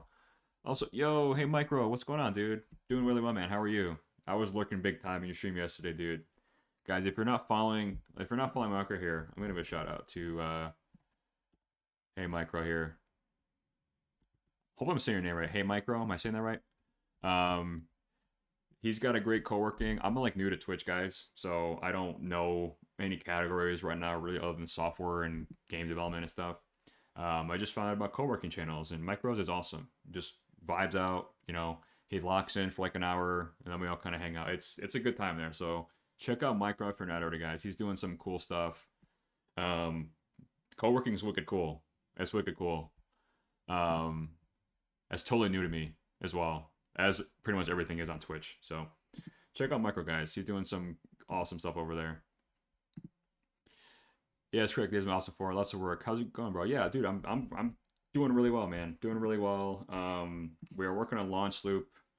Absolutely, dude. We are actively working on removing features from our site. We're reducing noise. We're trying to clean things up a bit. We kind of overdid it. We shipped a bunch of things that didn't really matter. So now we're going screen by screen where users are actually going to spend their time and making it more obvious. That's what we're working on here. And we're probably going to get the Unity game going in a second too. Oh, also, Micro, I was working on this in the session yesterday. We got Port Deck finally approved by Apple. This landing page is awful and needs a total rework, but it works. We got Port Deck. I'm actually using it. I'm using it, which is sick. So yeah, this is Port Deck. Portdeck.app. If anyone's interested, basically shows all your stuff that's running locally. And if you have something that you run over and over, like for example, I run my pep streams over and over, I can add this to one of my projects. And then I'll try to find, what command it wants to run. Because something for me is like I constantly fumble over my ports when I'm running more than one project. I don't know if projects would be that helpful, honestly. But the cooler thing is it just uses all your command line interface stuff. Like you don't have to authenticate, you don't have to connect anything.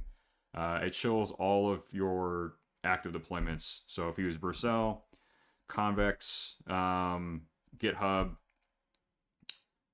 cool, we got try launch loop and Convex, perfect. Have our GitHub actions here. Supabase, Cloudflare, Railway, Fly, Netfly.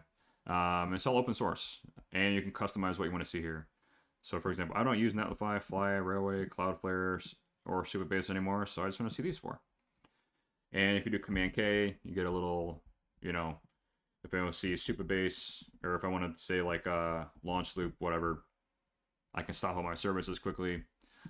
It's a gigabyte though, and I need to definitely reduce that file size. That's far too big for any app, in my opinion. I need to get this to like, I don't know, ideally under 100 megabytes. I don't know if this would be possible, but yeah, that's Port Deck.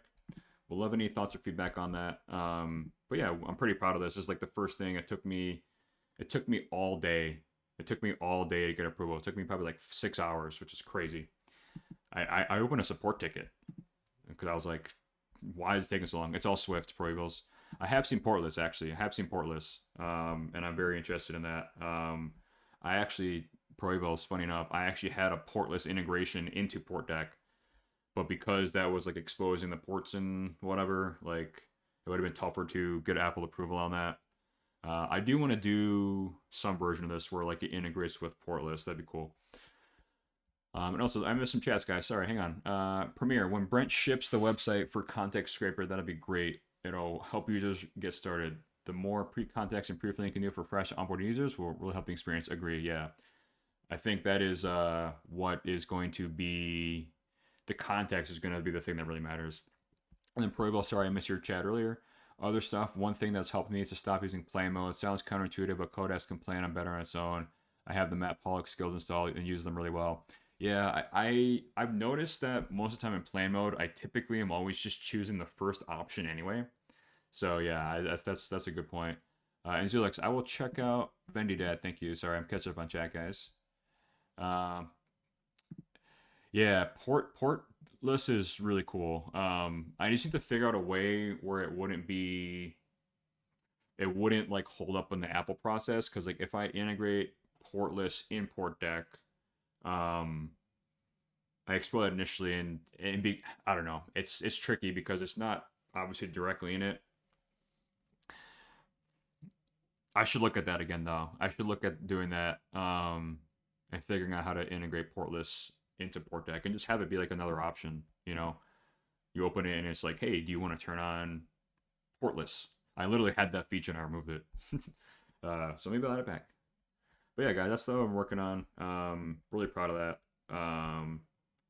Also, I just FYI, anyone doing it again, I launched Pep Reviews, and I actually have 2 people that have used it. So, if you're interested in that, I'll do it for free. It's a Twitch exclusive. I'll do it for free. You just gotta sign up for the app, and then I'll give you a promo code. So, if you want something reviewed, hopefully this will just, I'm not really doing this to make a lot of dollars. I'm just doing it to vet people that are serious about actually getting like a landing page reviewed or something. But But yeah, we're working on that's the main stuff we're working on over the last couple days. All right. Let's see. Let me make sure this is good. All right, this is already looking better.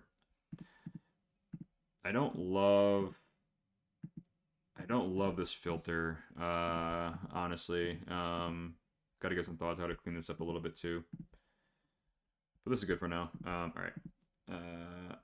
All set. Commands for the dev release for all set. Okay, let's take a look at the Black Relay 2. Akira, if you're still here, might be lurking. Let me get these servers started. Let me actually open it first. Let me actually click on some things on my computer. Should probably start doing that more often. All right, let's get this going. Unity Hub projects. Oh, big news, guys! If you're doing any game dev, Unity MCP is free as of was this yesterday? I saw a post on this. Yeah, Unity 7 makes MCP free again. Remember when Unity put their MCP server? So this is here. Yeah, this is now free. So you don't have to be subscribed to their monthly subscription anymore, which is huge. Now you just have MCP server for free, which I thought is very cool. And I think they have better CLI support too, or something like that. I don't remember. There was like 2 major announcements. But yeah, so there's CLI support. I don't know if they have a native CLI now. Yeah, Unity CLI. Maybe we should just watch this video. So Unity 7 was announced. So it was a free MCP. And yeah, Unity CLI. So that's big news. That's really, really big news. I hope that Godot and other platforms can kind of follow suit. But Godot is kind of hard because it's all open source and, maintained by the community. But it's tricky too. It's tricky too because with Godot, it's like everything's community based. And I built Grid Rumble with Godot, but my main blocker was they didn't have like a native game center integration. So it's like, okay, you want the game center integration, now you gotta roll up your sleeves and make that feature yourself. At least for like the new iOS. So yeah, I've used both Godot and Unity. But having Unity have the built-in native MCP stuff like out of the box, like I purchased for like $5 like a Godot MCP plugin that someone else made, right? But it'd be nice to have that all just built in by default to Godot, right?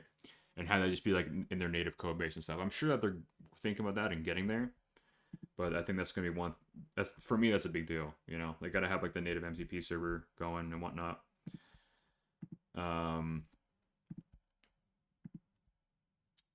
Yeah, computer use, it's cool. Like it's funny. I'll be like working on things, and all of a sudden in my headphones I'll just hear computer use play testing my game in Unity, and I hear like gunshots and stuff going on my game. I'm like, what's going on? I'm like, oh yeah, it's just play testing. All right. So we fixed one small thing here. The hand placement was all mixed up.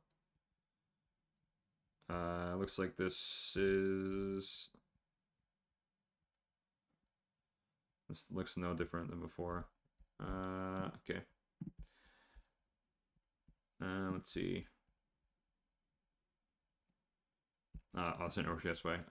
Move this from the work tree to main so that I can test it. That's one thing as well that is sometimes it'll just do a work tree without me asking. That's kind of annoying sometimes. Like if I do like a new session, even though I am working locally, it will still make a work tree. Just like these little annoyances sometimes. All right, let's see. We're getting a homebrew installation going for Port Deck at some point as well, but we're focusing on just Launch Loop and Black Relay for the rest of the stream. Mostly because as well, I want to be cognizant of my token usage. I can't keep working on 5 projects at once. It's fun too, But now my bottleneck is becoming my tokens. So should have the trialhonesty.com. Dev is mergeable. All right, let's make sure that works in dev. Open the app. So now we should no longer see. Still see that. Why do I still see that?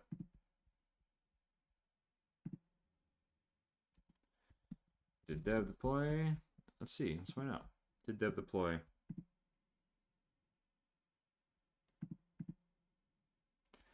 Okay, here's my. This was done 2 minutes ago. Where is dev though? Did dev deploy? I still see the banner.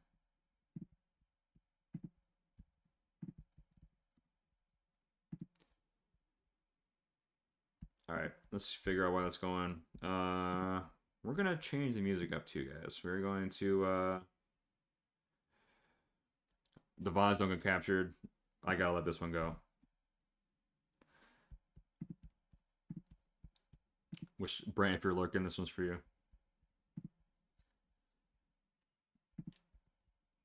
All right, let's see. All right, let's get this going here. All right. So we're trying to fix the hand and elbow placement of this soldier. Before their elbow was kind of all popping out. This should look a little better now. That looks worse. That looks worse. All right, what's going on here?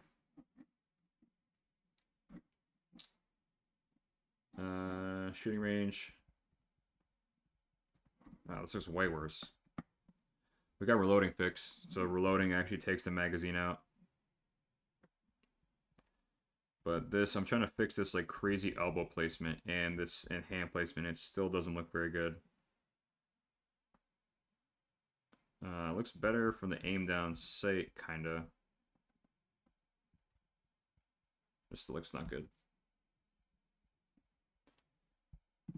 This still does not look right. Take a look. Actually, let me make sure the scene is refreshed. Yeah, goodbye, Corolla. This map sucked. I'm dropping off it. Yeah, had enough. Let's see. I'm having so much fun making this game. I think I just do refresh. Refresh.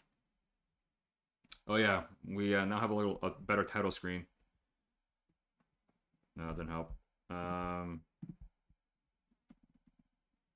Take a look at the screenshot. The elbow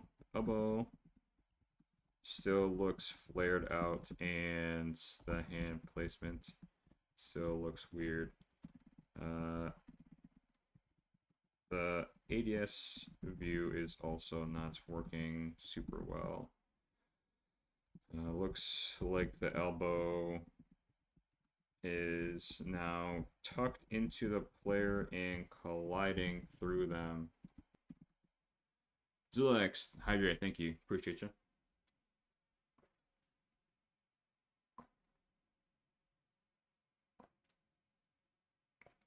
Alright. And it's colliding through them.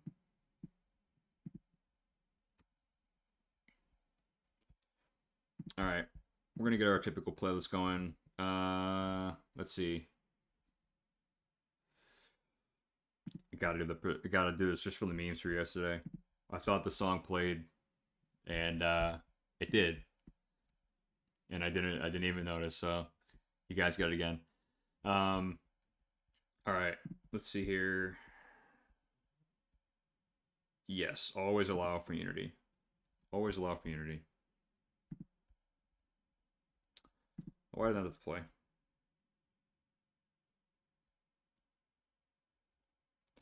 Yes, merge it. I have a workflow basically where whenever I say all set, it will typically like merge things for feature branches into dev or whatever.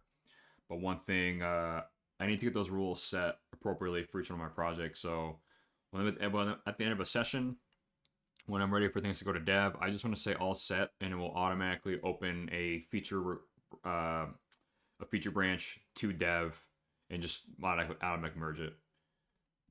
Go banger call. Also, we have a bunch of, for those that may be tuning in, we have a bunch of stuff you can do as well. So if you want to request a song, SR, if anyone would like songs.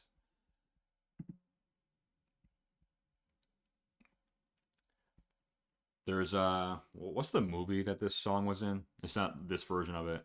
What's that movie? Let's watch the playtest. That looks pretty good. The hands got to go up a little more on the handle, I think.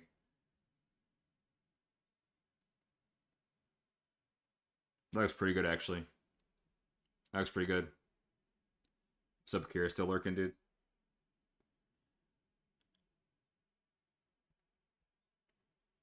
All right, that actually looks pretty good.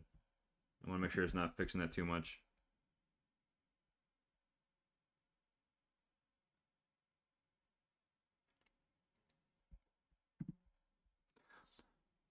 Of course, the ads hit the black relay. Bad timing. It's all right. We're still cooking on that through the hand pose fix stuff. So, all right, we're getting this merged to dev. I think next up we're gonna fix the GitHub organization stuff happening in like 50 places. Like this should be gone for organization settings completely. It should just appear in connections. So I think that's a very confusing one. Let me put my secret screen up quick. Let's see.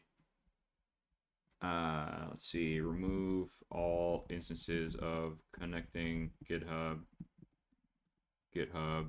except for the integrations sidebar panel. Okay, looks good. Looks good. All right, let's see. Let's just let Codex cook on that. Here you go, Kira. At some point, we're gonna get like attachments going to and whatnot. That'd be cool. That'd be cool. We're letting Codex cook on fixing this animation though, because right now the elbow is like super flared out when they're in like the neutral stance. Feature request for the now playing overlay applet thing. If the title is too large to make it fit, the title is too large to fit. Make it roll like 5 to 10 seconds per character. Oh, that's a cool idea. Yeah. No, I got you. Yeah, so like, yeah. I see what you're saying. The hand is all screwed up. Like you see how he's holding it. Like his left elbow is like super flared. That's what I'm trying to fix right now. It should be tucked underneath. Yeah, the hand is all screwed up. I'm trying to get it to fix both of these. I think it's the wrist somehow is like upside down. Like imagine your wrist and it like completely rotates around. I think that's what's happening for my character asset. Because you can see, like, we can't really see it. Well, I'm not going to interrupt it with those things. But eventually I'll go into scene editor and it's like, yeah, it's that's like an unnatural human pose. Like, how would you even, I don't know in the whole, but yeah, it's like, it's underneath and it's like flipped up like this, basically. Because you can see from the black glove. That's a little better. But that's for aim down sight. That one was probably good to start. The right elbow is clipping through the body, though. That has to be fixed. Well, they keep cooking. All right, let's make sure this is good in dev.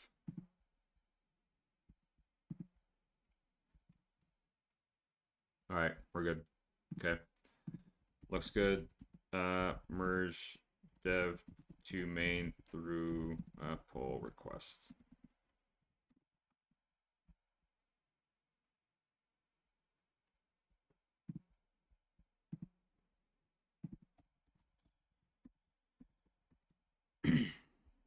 I was gonna do something with this and I forgot what I was gonna do.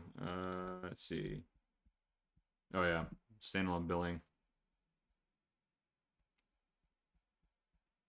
All right, perfect. Okay, just to make sure we had that working. Sign into my admin panel too. Let's make sure that that's good to go. All right. Okay, and then we got testimonials and referral codes. Okay, cool. I'll make sure that all worked. All right. I did some changes last night, so make sure these are all working. I think I'm gonna just make one static referral code for this. And it'll just be Pep says free. Something like that. I gotta think about it. Because I want to start doing product reviews for people like for free that like I'm friends with, or just to help get some more testimonials. So I want to get like a basic promo code going, that someone can use. So we're working on that at some point. But one thing that's annoying too, and I haven't figured out, I guess Portless will solve this for me actually, now that I'm thinking about it. But I'm often running something on like 3,000. That was excellent timing, Kira. That's excellent timing, I gotta say. One thing that's really annoying for me recently is like I'm running Convex requires, you got 3,000 for your next server, then it uses 3,200 and 6,700 for the backends and so forth.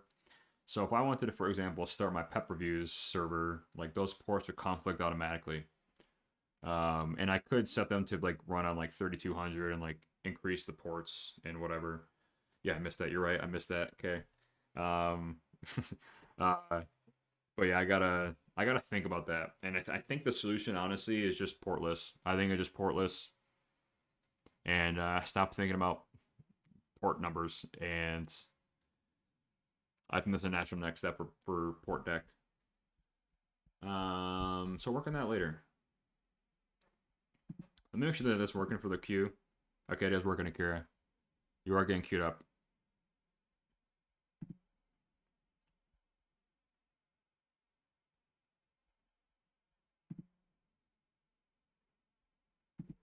Alright. Let's get this hand fixed. Let's get this merged to main. Oh yeah, I worked on I basically have a clothing app that's done for my wife. It just helps you take a bunch of pictures of your outlook, or you take a bunch of pictures of your closet, and then it helps plan an outfit for you. So I need to put that on the App Store. That's done. If I start it, it will probably kill all my different ports. But the idea is you basically plan an outfit, and it tells you what to wear. So I'm gonna get that published too, but that's not that interesting for the stream. I'm doing a farmers market thing with my other friends. So many projects, so little time. Brett needs your bot.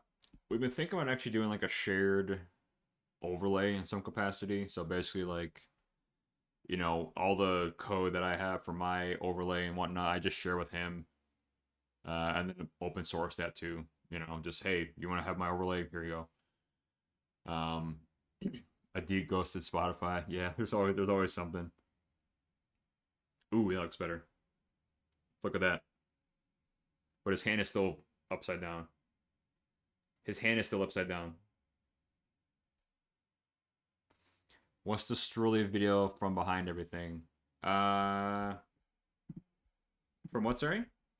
The swirly video from behind everything. This thing here? This is like the stream together. Stream overlay. Swirly video. Oh, oh, duh. It's just a 4K video I downloaded and it loops on repeat. Conveniently had the same exact colors that I set up for all this, so that was kind of cool. I guess I can stop this now. Stop the stream together. It's getting closer. Okay, the hand is correct now. The hand is correct. Yeah, it's just a 4. I'm going to open source my stream overlay stuff at some point so you can use it or whatever. Provide suggestions. And you guys can just start implementing what you want. I think that's the long-term goal of the stream. Just open source everything and you guys can just open pull requests and like do whatever you want. Yo, PepTech, can your app create alpha suggestions based off of user-defined themes and provide it stores it can pull from? That's a great idea. Right now it's super simple. It literally just take a bunch of pictures of like your clothes, and you can like here. I'll show you. Twist my legs. I'll show you. Where is this thing? Pulling up. You see, I'm on plan of app publication. That means I'm actually almost there. Start the servers for this so I can test in the simulator. I'll show you. Might as well.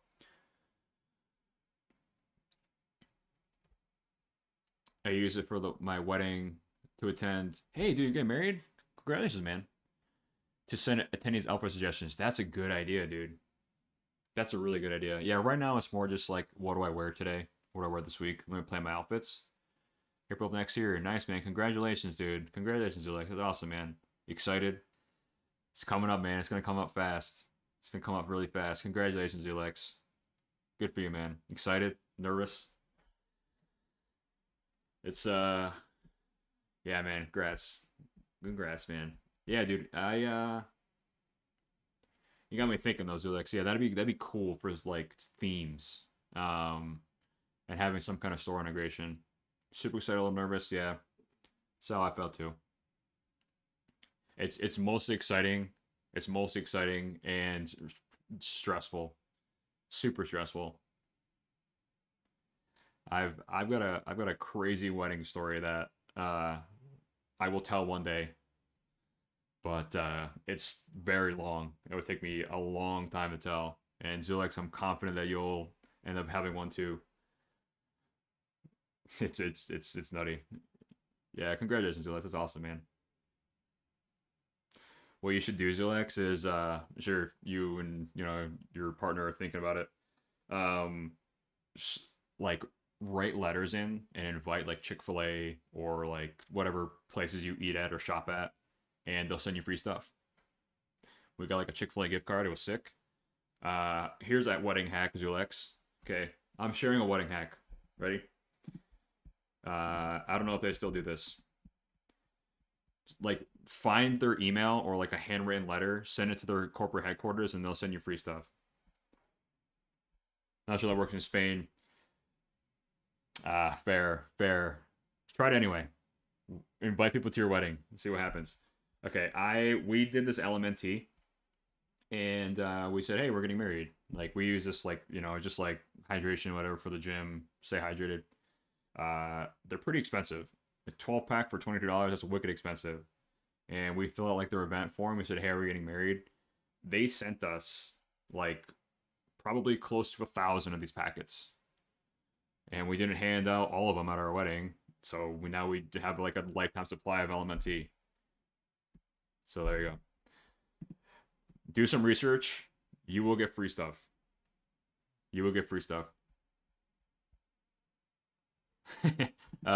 The story. Pep's then girlfriend invited him to a formal evening and told him just accordingly. Now, Akira, it goes deep, my friends. Yeah. I don't know if I'll ever actually say that on stream. It's a pretty wicked story. If we get 10K MRR, I'll tell it. 10K MRR, telling the story. We heard it here first. Very few people know about that story. Brent doesn't even know yet. I'll tell him one day. When we're at 10K MRR, you guys will find out. The LMNT thing, yeah, dude. So, and that's just one example, right? Like, I'm sure that there's hundreds of others that I wasn't even thinking of. Also, Zulex, if you want the wedding site, I won't put the exact link, but if you want a wedding site template you can use, should be on my website. Why is it not on here? Did I not put my own wedding site in here? Why is this not here? Did I really not have this on here? Why don't I have this here? Hold on. Pep Tech Studios. Forever.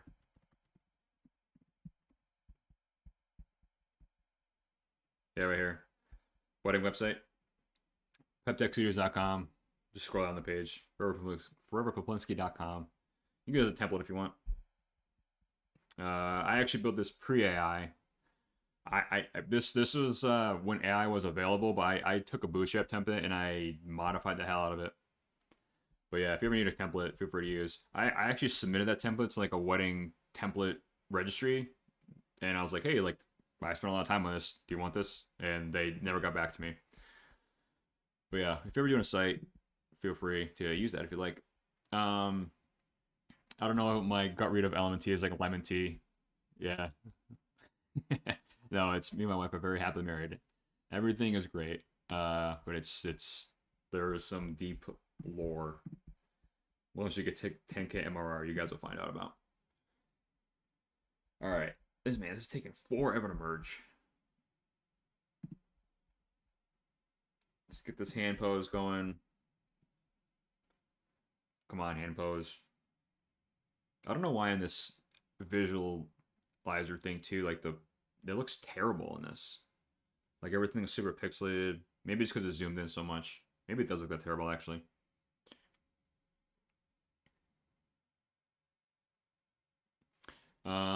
Let's see. Yeah, too many localhost ports going.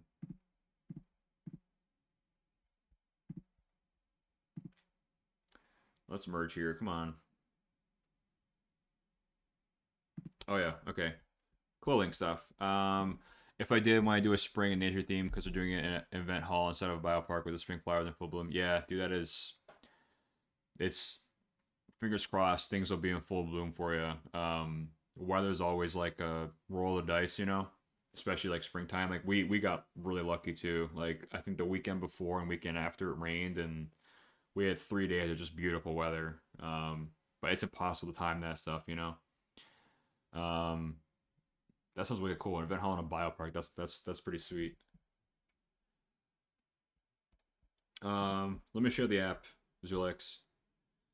So it just here's an outfit basically. So you would start with your closet. You fill out a bunch of stuff that you'd want to wear. Have a little basic filter here. So top, bottom shoes. You can filter by the color, filter by the season, if it's in your laundry or not. How many times you've worn it, when last time you wore it, you know, just like little stuff. And then the idea, you know, you take a picture of your clothes. You can either take it here, put in some details about it. You can say when you wear it, how often you wear it.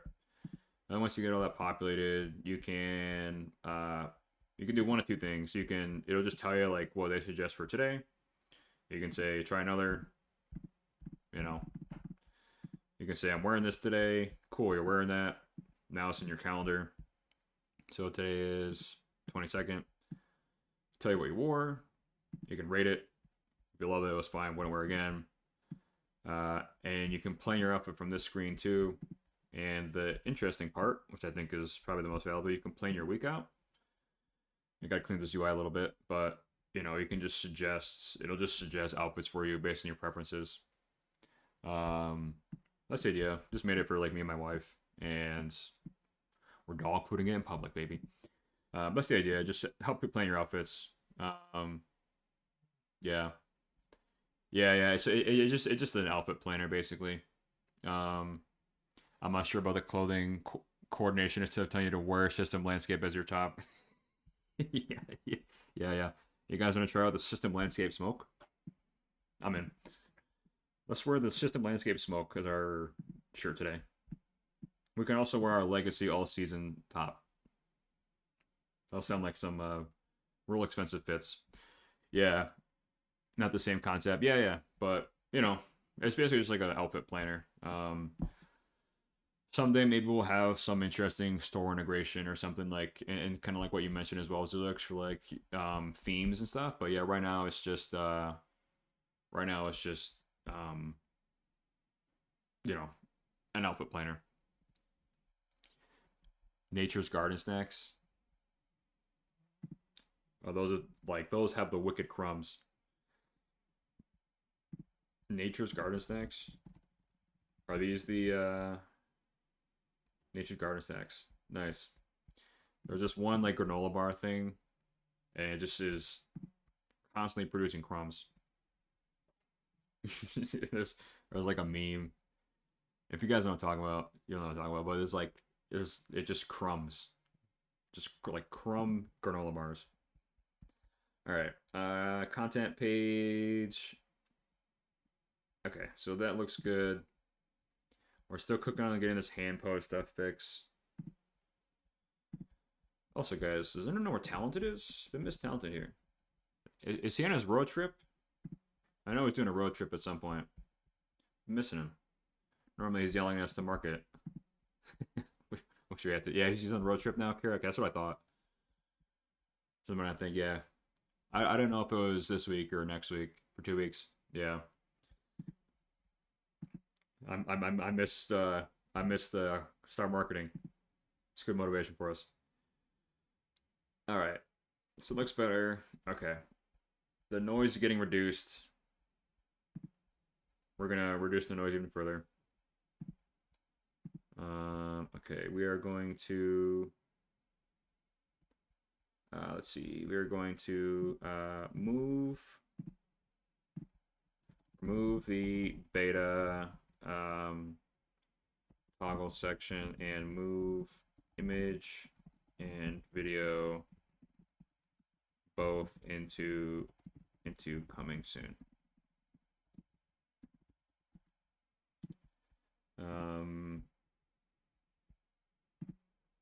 They can still be enabled.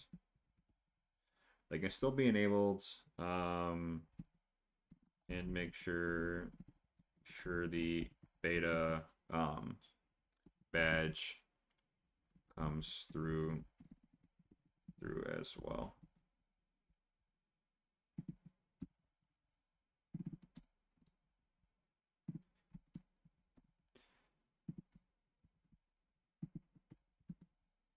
They can still be enabled.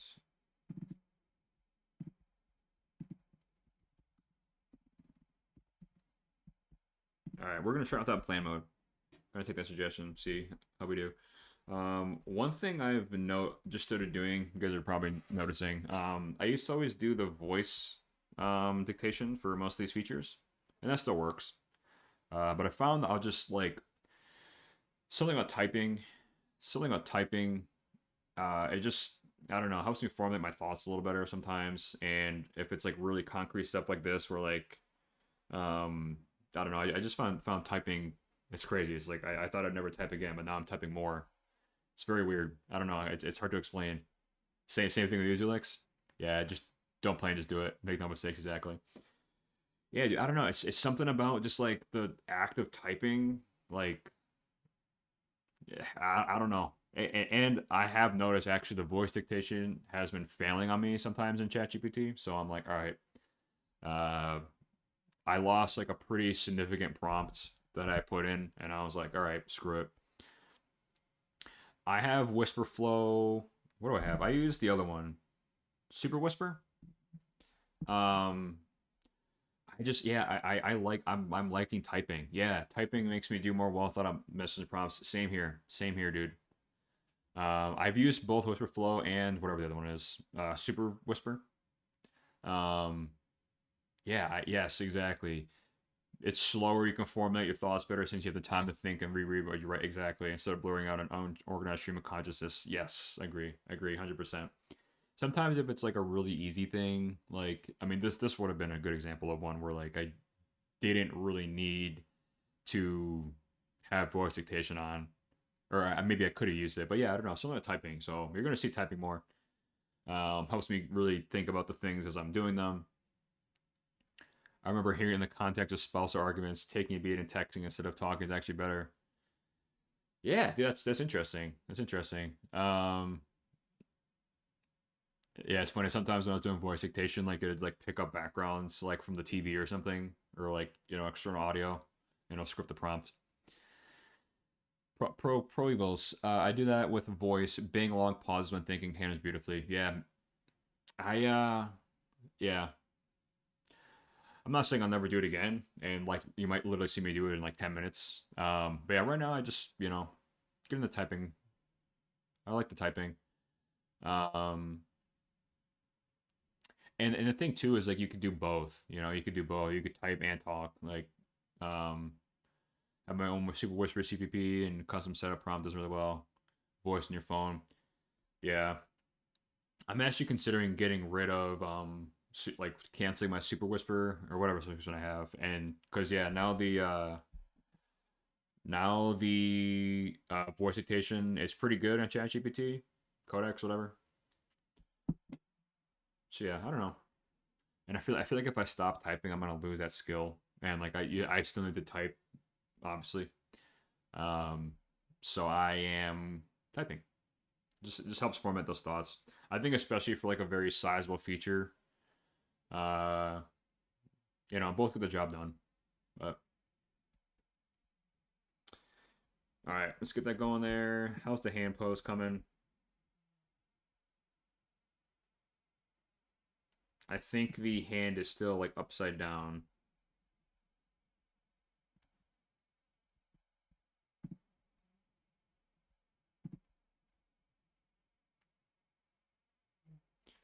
I also prefer to receive text to voicemail as a process much better. Yeah, yeah. Likewise. Ignores all the ums. Yeah. Brent's got ology going. So no, he uses that. But yeah, it's like isn't that a cool world? It's like you can just kind of roll your own and just whatever works for you, you know. All right, let's see. All right, let's actually watch Codex do the browser testing. That should open it. Let's see. Nice. Perfect. Less noise. Less stuff to look at. No more beta. They just merged in there now. It should be a little more straightforward. I need to think about. And I mentioned this to Brent earlier this morning. I need to think about like I don't even want workflow, context, or publishing. I just want one single thing. I gotta really think about where I want channels to live, or does channel just live in connections now? Yeah, Kira, great work, great work.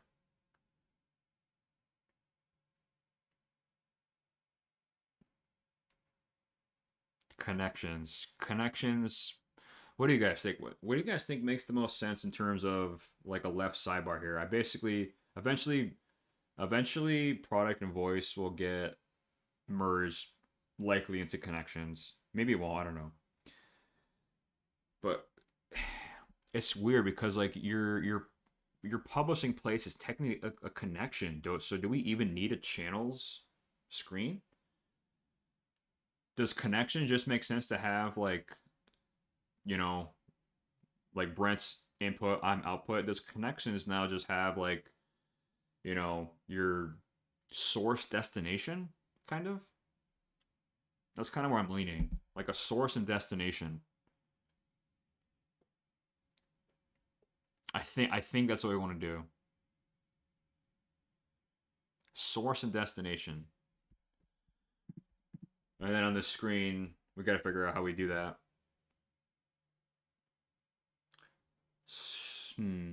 Source destination. Have I explored node-based setups like an N8N type thing? I have not, Pro Evils. And Frank, I'm not. I've heard of N8N, but I am really not familiar with it. I haven't used it on the project yet. And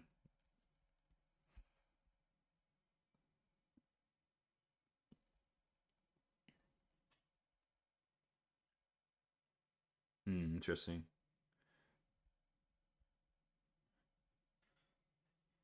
Maybe they're like a workflow maker, workflow dev. Yeah, yeah, I agree, Lex. Oh, nice. I like this. This is cool. I see. Yeah, it's to put a pin in it and talk about that situation. I generally, yeah, I need to think about that. It'd be one of these things where like we'll probably sleep on it and then we'll be like, oh yeah, duh, this is what we do. Oh, this is cool.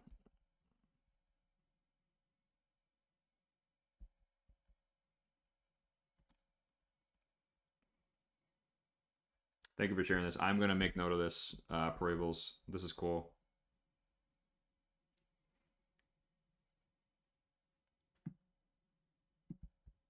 Interesting.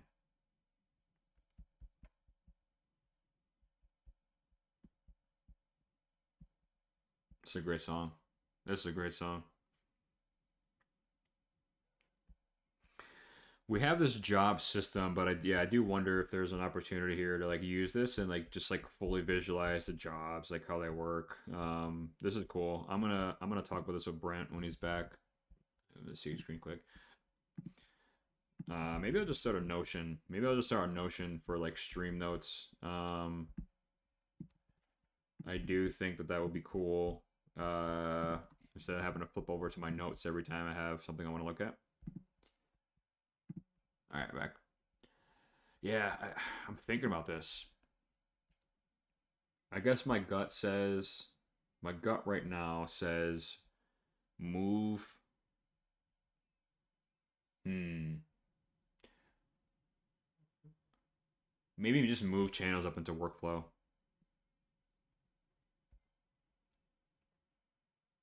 Then the portfolio can live somewhere else. Gotta think about it. Oh, sorry. The Google Doc last thing. Zulex, hope you can appreciate. I haven't used that Google Doc in a long time. Which maybe that's a bad thing actually. But we just yeah. And you know, maybe we should start it again, but I don't know. We haven't, just because we're trying to focus on the features, and I think the more that we like copy and paste, if it's useful. But yeah, it was providing value, and now it's not. We still have it all documented. I think it was useful for me and Brent for like the goal setting stuff. We kind of stopped doing that too. I think we need to start doing that again. It's like setting the goals each day, each stream. I think once we get like this app in a spot where we're both really proud of it and like fully ready to launch, then like we'll probably start doing that again. But right now we're in like kind of just the limbo of like getting this app to a really, really good spot that, you know, we feel good of, and taking all your guys' feedback and making it better. Okay, this looked good. Oh wait, where is this? Let's see. But thank you for sharing that. Parables, take a look at that at some point. Let me just make sure this works. Localhost. All right, that's better. Open a PR, merge to dev. Merge dev. Okay. This is like one of my favorite songs.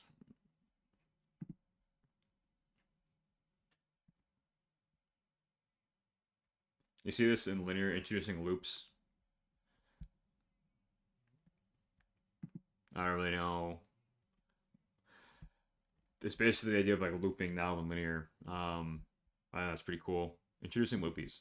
See, I know that there's a lot of back and forth between trylaunchloop.com and loopy.marketing. We own both domains, we're noting. But in calls I've been on and stuff, and sort of like talking to people, I didn't even really say that this app is now at some point going to be called Loopy, but people just refer to it as Loopy now. That like I have like spoken with like founders and like, you know, those kind of calls and stuff. And so like people are calling it Loopy now just because it's easier to say, you know. Loopy is just easier to say. I love it, and that's gonna be a fast follow to at some point, like actually get this new domain name. That's gonna be such a pain in the ass to get that going, but I know we're very torn between Try Launch Loop and Loopy. I love Loopy. Try Launch Loop will always exist. It'll just redirect to the new site. See, yeah, everyone's torn. Everyone's torn. How do we get a poll? Remember how we do a poll? All right, let me get a poll. Try Launch Loop or Loopy.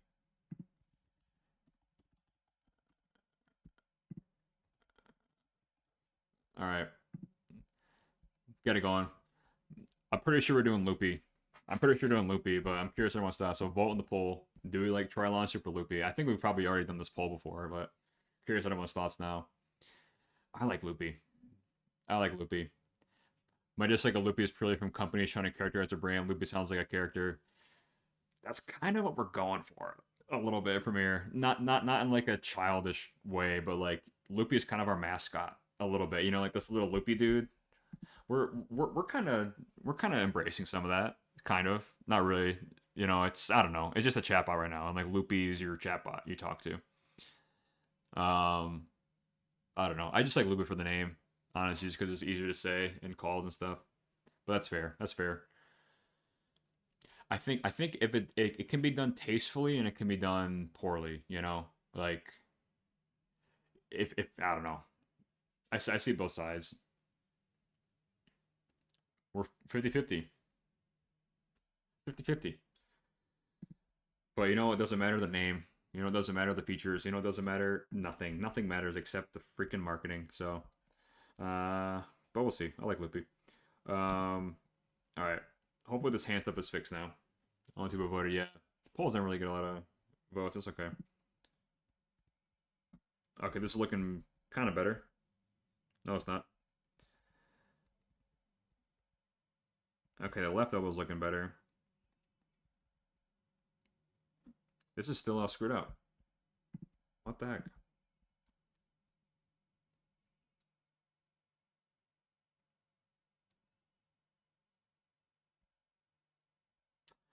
Alright, this is all still messed up. What the heck? Let me do refresh. I might just push this as is and work on something else. I mean, it's tucked. That looks a little better. The hand is still, like, just not right.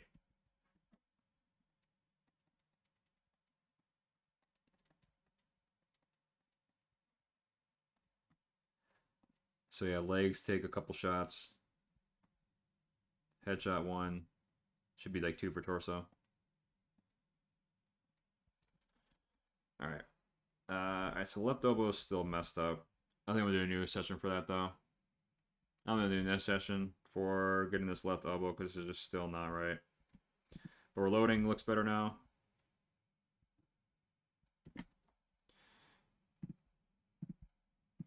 The left elbow is still messed up. But we can do that in a new session. Merge to main and push main.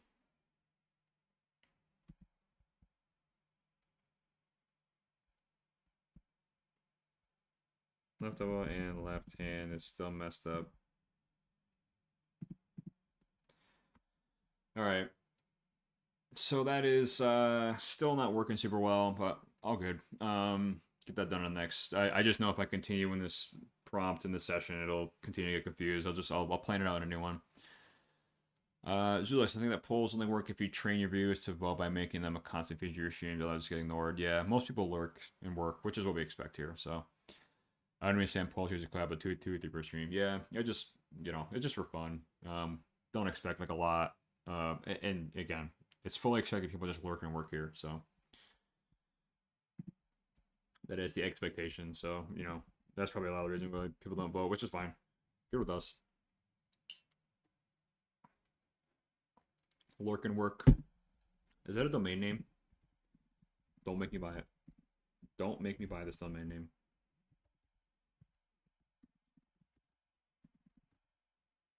Don't make me buy it. Don't make me do it. Don't make me buy this domain name. Alright.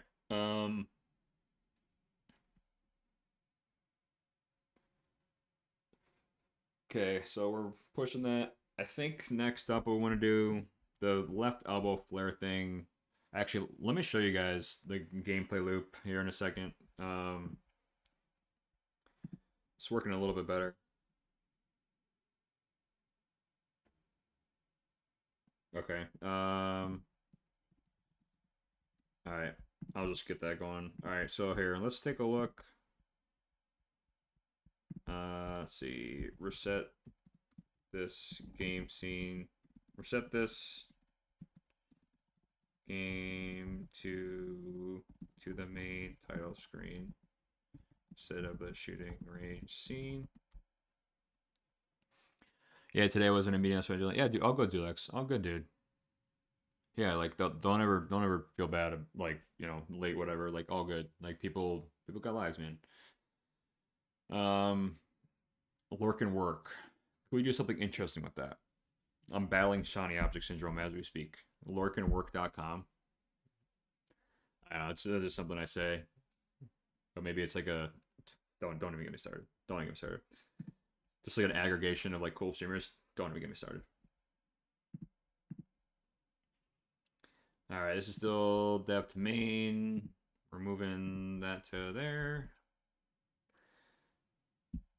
I think we're going to, at least in the interim, we're going to move channels underneath connections. That's a more logical order. So overview, connections, set up your input, channel, set up your output, and then you can publish stuff. And we'll figure out where portfolio lives. But as a stopgap, like a short-term thing, I think that makes more sense. Just less to look at. I think that makes more sense.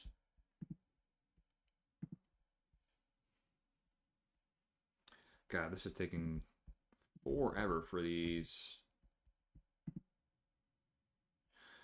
All right, let's see. So coming soon. That's good.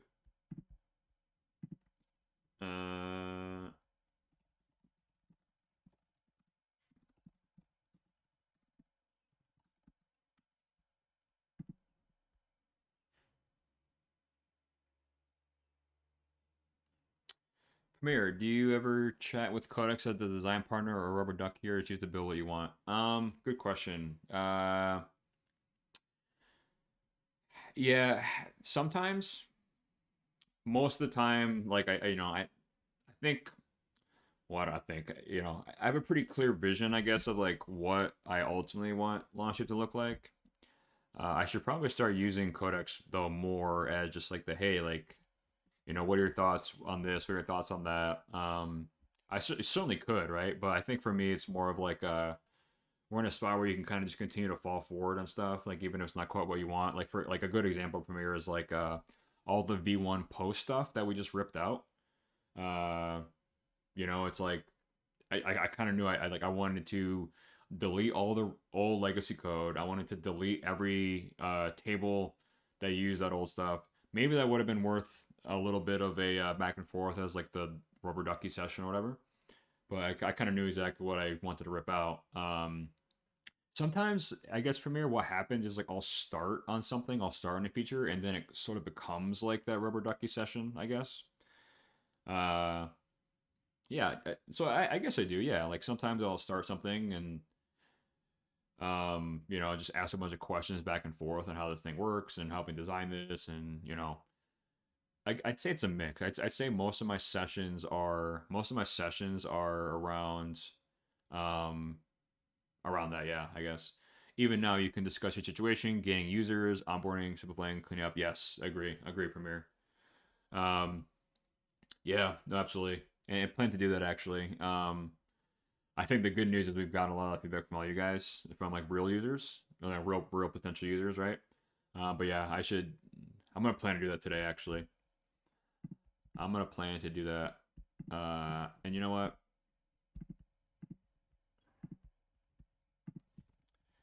Let's see.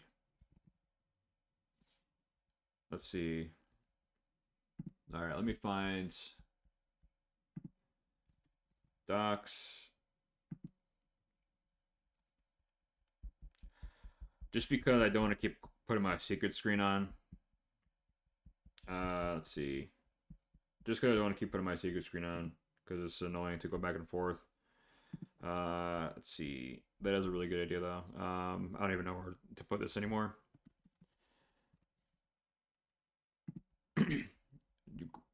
Please try grill me skill. I like that. Grill me skill.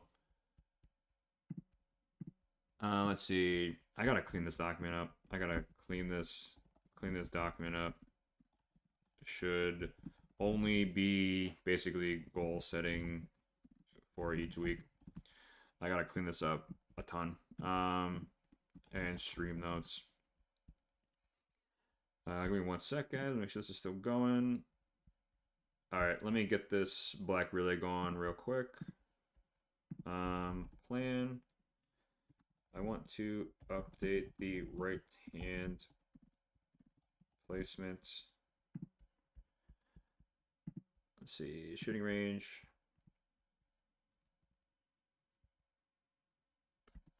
Get the screenshot going. And placement to be moved up on the Give me one sec. I'll catch up on the chat in just a second, guys. Just gotta log this in quick. I want to update the right hand placement. I'm gonna put this on extra high to move up on the weapon handle. In addition, can we connect the right, what's this finger called? The right trigger finger to be on the actual trigger, and when the user left clicks to fire, make the actual finger move on the trigger.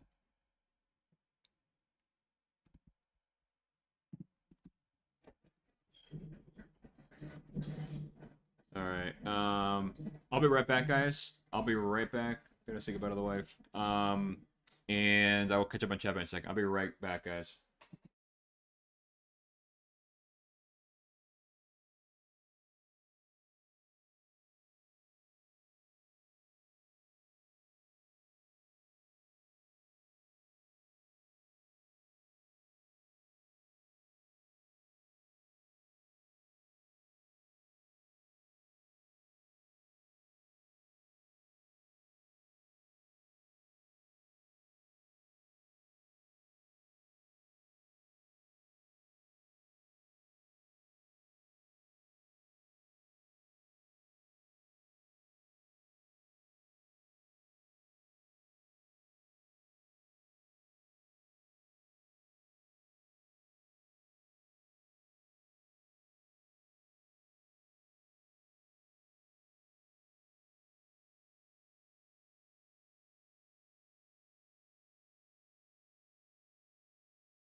We're so back, guys. Sorry about that.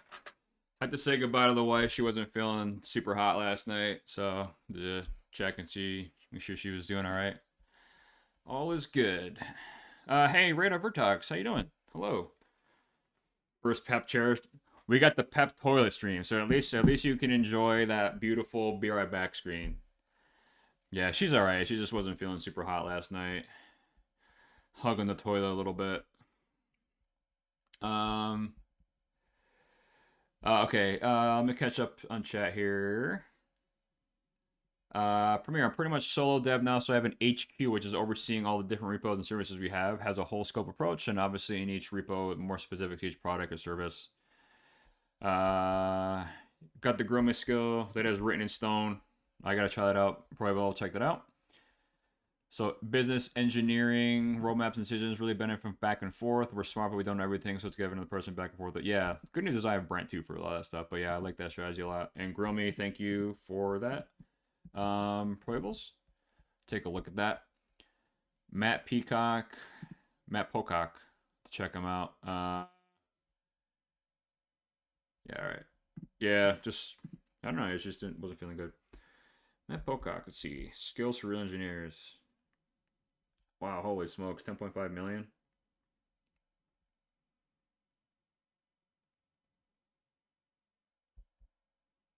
I'll check this out. It's always funny when you don't see color code just always default places, but yeah. I wonder if this is in. Let me just. Is this in Brand Banger? Is this in what's it called again? I have like a memory of a small animal. Grill Me. I wonder if this is like, is this grill? Is this smart enough? No. Yeah, I'd add it. It just go. Anytime you're developing a new feature, you mention something about Rubber Duck. Well, this Grill Me with doc skill ensures the agent has all the information he needs and gets your idea clearly. I'm so behind on skills too. I'm severely behind on skills and even like plugins, codecs, other skills as well. I have a lot of the out of the box stuff. Hang on, let me do this before it expires. One thing, okay, here's one thing I don't like about codecs, and I wish there's probably user setting for this, but this one I did want to plan this out, right? And again, I'm probably going to do the first one anyway, but there's like an auto select button. And I don't know if I like that. I want the option to be able to, because it'll choose automatically for you. Not sure if I like that.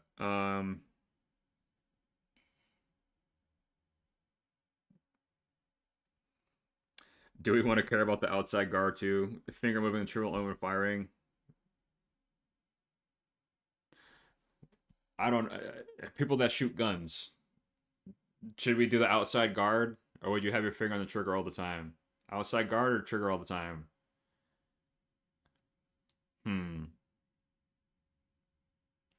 We're doing on trigger.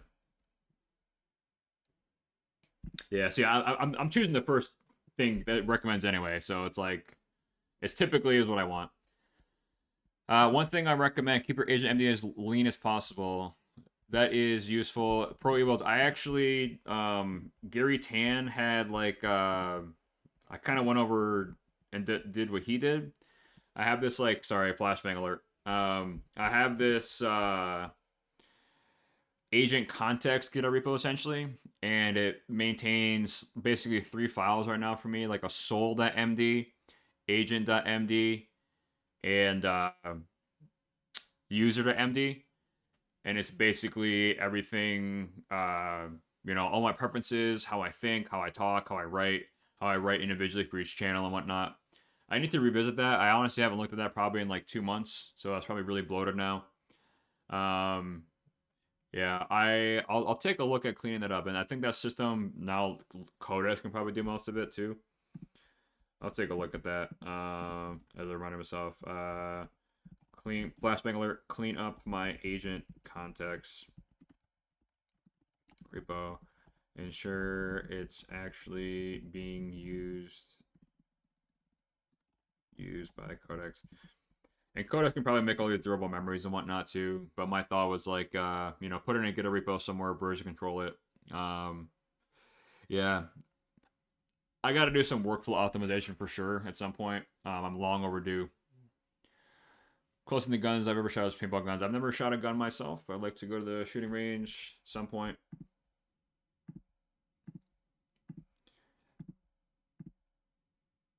All right, let's see. Move media coming soon. American never shot a gun. I know, crazy, right? Imagine that. Imagine that, huh? I'm not like a gun nut by any means. It's really just the ability to defend your family and defend your home. Like if God forbid that happens, not gonna wood big time, but that's the only thing for me. You know, I know it's probably an extremely sensitive topic, you know, like guns and gun control and that, so I'm not even gonna pretend to get into that. But that's my take on it. It's just like, you know, I think there's a lot of things done right and a lot of things done wrong. Like, I definitely think there needs to be more of like a process for like purchasing and acquiring weapons. Like, I think it's, you know, I guess in like my county, it is very hard to get like a concealed carry permit, and that's probably a good thing. It is a good thing, I'd say. Like, you have to vet people. Like, you know, it should take a long time for this stuff. There's always a way to improve, you know. But yeah, not a gun, not by any means. I just like shooting them in games. That's all. All right, let's see. Raise the AK grip.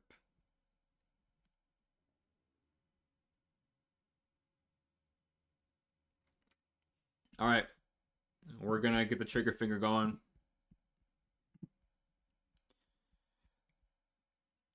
Okay, promote the depth of VR. All right, let's make sure that this went through. Make sure this went through. Okay, coming soon. Good. All right, we're now gonna move. We're gonna move channels underneath connections.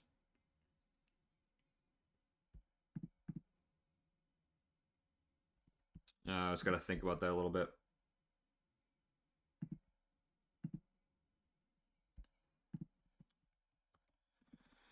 This keeps defaulting to extra high, and I don't want an extra high. Pull from dev.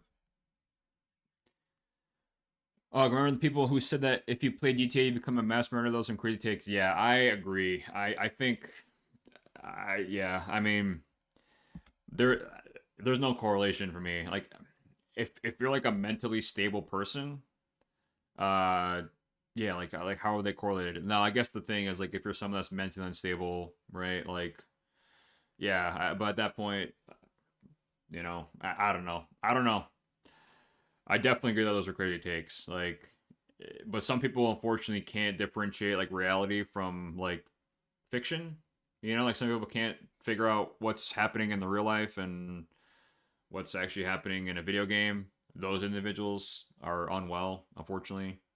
And I think that there was a huge blanket statement around all that. You know, that's my thought on that. And people are always trying to figure out where to point the finger, right? People are constantly trying to figure out where to point the finger at things, and um, you know, they pointed the finger at video games because that was like an easy way out, you know, instead of addressing the real problem, which is like, yeah, we kind of need some better systems in place. It's a hard problem, right? Like, it's a super hard problem, and like, shit, I'm not, you know, but everyone wants to point the finger at someone. Dev is synced. Okay, we're good. Yeah, I don't know. It's tough. Yeah, I agree. Like, they just want a scapegoat. They want someone to point the finger at. Like, because nobody can take accountability for anything anywhere. Like, for anything, literally. So they just need to find it out. You know, which is too bad. Which is really sad. It makes me sad. Yeah. I don't know. Hopefully one day we'll figure it out. I think people just need help. You know, people just need help. They really do. Like, my wife's a social worker, therapist. God bless her. You know, I don't know. It's like people just need help. They need someone to talk to. They need a friend. They need friends. Really, honestly, that's you know, it's fun. Like, I've seen like pictures and stuff where it's like software engineers and like therapists or like coders, like they make good teams. Or like I saw at this like Adobe conference talk, and like there was a picture of like a software engineer and then a picture of like a therapist or something like that. And like I didn't quite get it, but like now I kind of get it. I don't know. It's weird. I'll share a wedding thing, Zulex. Here, let me get this prompt going, and then I'll share something with you, Zulex, about wedding and marriage. It's a funny story. Not the full story, but just something interesting. But here, let me get this going first. Okay. I want to move. I want to move channels under connections in the navigation.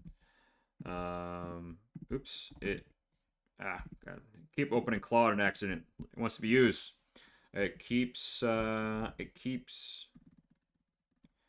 navigation. Move channels under connection to the navigation.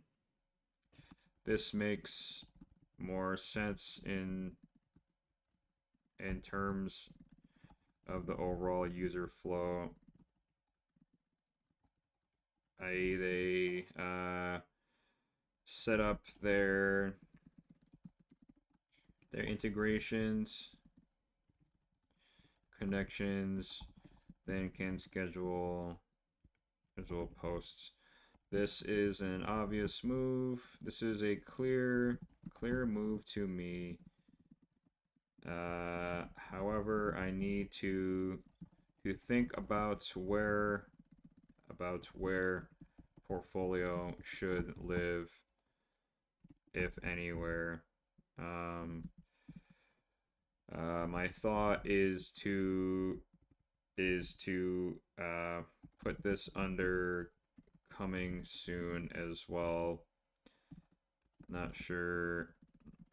And remove publishing entirely as a toggleable option. If I can spell toggleable, whatever. Toggle option to reduce the noise of the left sidebar further. Okay. Typing's good. You need to start typing. Zulix, I think therapy should be a default. Like, you just go to periodic physical checkups, mental health should be treated the same. Yeah, I agree. I think there's like a big stigma around mental health. And it's like if you go and to a therapist, like you know, like you're weak or something, like you're a weak man. Like, fuck that. Like, things are different. I mean, heck that. Screw that. PG-13. Yeah, you take care of yourself. You know, it's like I don't go to therapy, but I have a wife who's a therapist, and she's the best therapist I've ever had. And I've never gone to therapy, but like she's my therapist. You know. But I agree. Like there's so much shit in this world now. It's like I think people put themselves in boxes where it's like, oh, you got to be this big strong man, not go to therapy. It's like, dude, I think everyone should go to therapy. I'm fortunate where I have my wife and she's, you know, my therapist. Yeah, mental health is super important, guys. Especially now we're all like super hyper connected. Like there is so much stuff happening in people's lives. Like how are we expected to deal with it all? Like even just like a close friend, like close family member, like. But you know, it becomes like you sort of feel bad where it's like you don't want to be a burden to your friends, your family. Yeah, I think everyone should try therapy. You know, I think everyone should try therapy. I really do. Again, I probably will try it one day, but like again, my wife is like my therapist, which has been pretty sick. All right, clickable beta. Yeah, we'll just do that. Clickable beta, that's fine. Claude be like, I miss you messing with attention. Yeah, exactly. So if you guys have an argument, do you turn around a minute later and be like, hey, I'm arguing with my wife. Can we talk? Yeah, that's funny. Combat adventure type situation. Yeah. yeah. It's like, you know, it's a lot of fun. We go on a lot of long walks, and like we both kind of have like therapy sessions, like for both of us, you know, which is cool. Almost like I'm pretty damn fortunate to find a partner, you know, that you can do those things with. All right, we're just cleaning more noise up. We're cleaning more noise up. You gotta try it one day. That'd be kind of funny. Premier, my flaw logic is that if I'm too busy, I don't have time to think, and therefore don't need therapy. That's fair. That's fair. Yeah, yeah, you know, again, that's my take on it, right? That's what I think. That's my thought. I know people probably agree, disagree, whatever. You know, that's what I think of it. I think there's like a crazy stigma around it though, which is like too bad, you know. Oh my okay, story, Zulex. Speaking of therapists and stuff, so when we got married, our deacon, him and his wife, just like I don't know, not a coincidence, just like interesting, but he was like a software engineer, and his wife was a therapist too, and like you know, you sit down with your deacon, when you get married, like at a Catholic church, there's a deacon that can or basically ordains you. Yeah. Sorry, more context. And yeah, we found out like just because he asked what we do for work, and like, oh yeah, I'm a software engineer. Like my wife's a therapist, whatever. Got talking and like, yeah, he was just like, oh yeah, like I was a software engineer. And my wife's a therapist too. And he basically said to us like, you guys make a good team.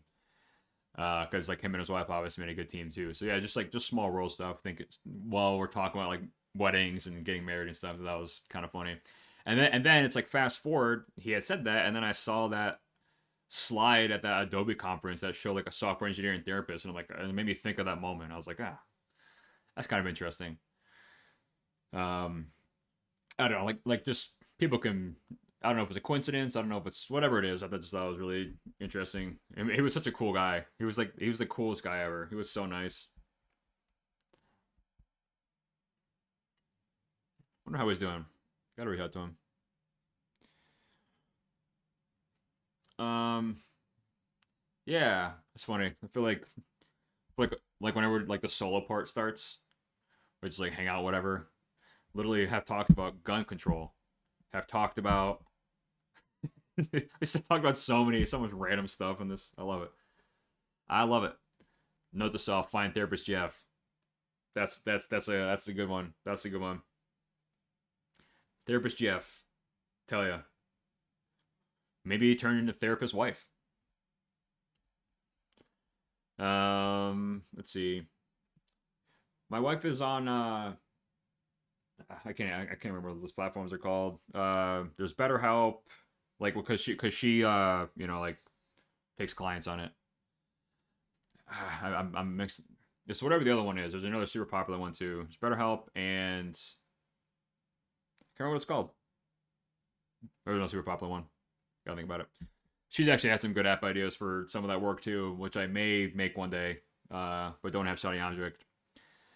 The idea basically is like, if you're like ripping tokens too much, almost like literally how there's like a little port deck thing here. It's just like, hey, do you need help? Like, I want to connect with a mental health therapist.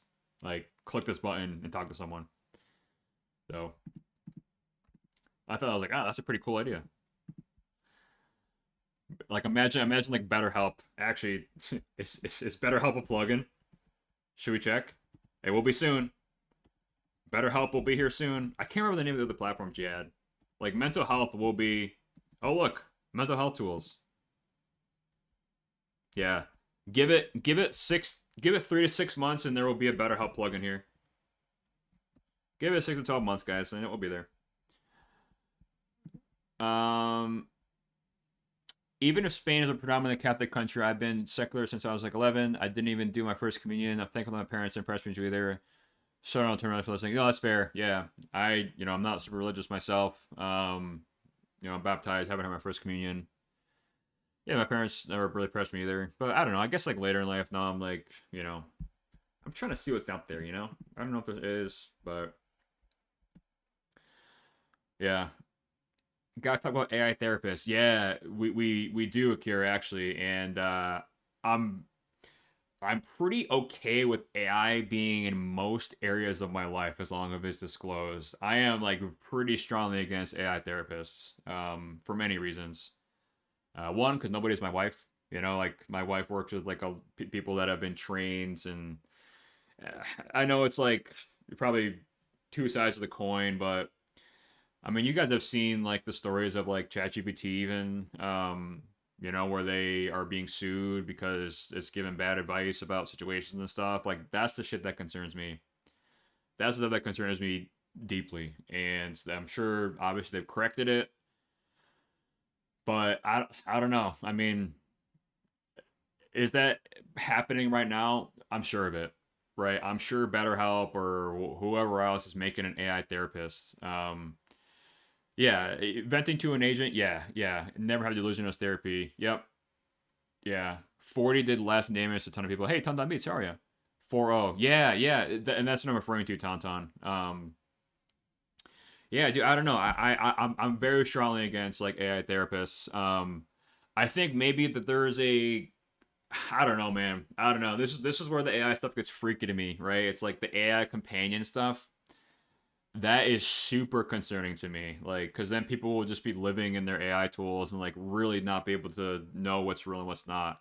I showed it before on stream. I can't remember what it's called. Someone can probably find it.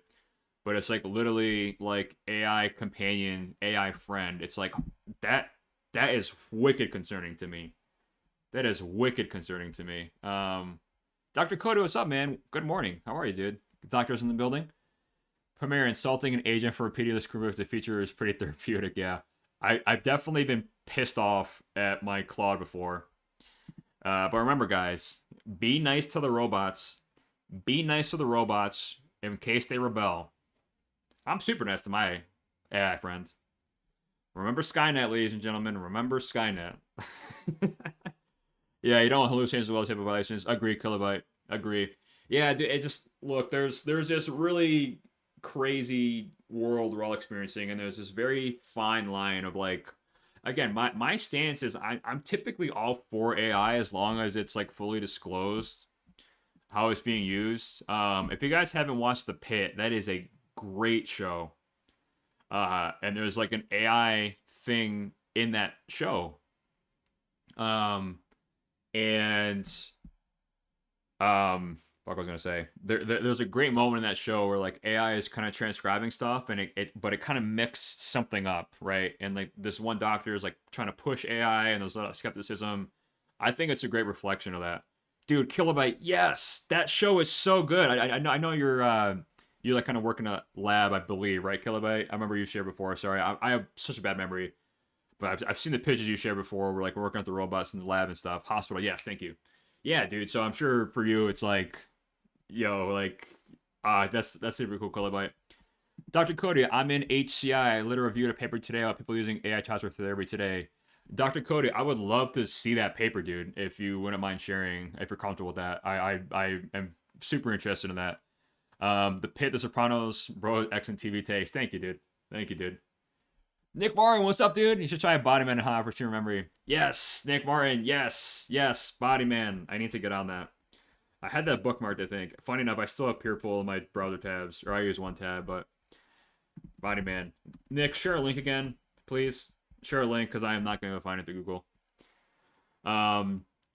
It's still in the peer review, so can't, but there's so many other papers out. Yeah, dude. Dr. Cody, whenever you have that like fully reviewed, share it here. Like make a reminder or something. I love to like review that. Yes, thank you, Nick Martin. Yes, keep looking to good feedback. Yes, thank you. Yes, I will use this for you. And in fact, what I'll do, Nick Martin, I'll use I think I mentioned this. I'll use Pep Reviews for you. I'm gonna get a promo code for this going at some point, because I'm not gonna be able to review like everything on stream in some cases, like because I'll have to take it offline and use it. But Nick, at some point, I gotta get a promo code functionality going for this. It'll probably just be called Pep Says Free or something. I'll hit you up after and just use the promo code. I'll give you a free review of me actually using it. You can see how I use it as an end user. And the only thing I ask in return is a testimonial. If you find my feedback useful. So yeah, I thank you, Nick Martin. I appreciate sharing that. This is something I definitely need. Also, I don't know if Micro's still here, but he made some pretty cool software the other day too. I'll share. Get Luma here. I'll put it in the chat in case he's not here anymore. But he made this. He like launched it live on stream yesterday.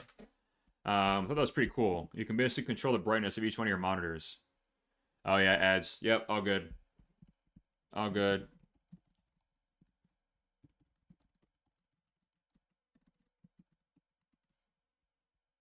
Akira. Let's see. Hang on. Let me make sure.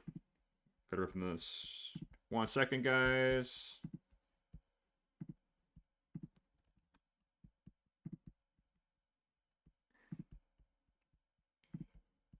All right, looking much better. Looking much better. Okay, looks good. Merge to dev. Merge the PR to dev. Okay, all right, that should be over. Okay, yeah, so I just shared Get Luma for those off the ad break. Hey, Micro, if you're still here, check out Get Luma. It basically is like brightness control for each monitor. Such a good idea. He's gonna at some point get like like Nightshade Flux type stuff into this too. But this is super cool. Check that out. But yeah, Nick Martin, try Pep Reviews for that. I don't know how much you saw that, but if you sign up for Pep Reviews, I'll do your review for free.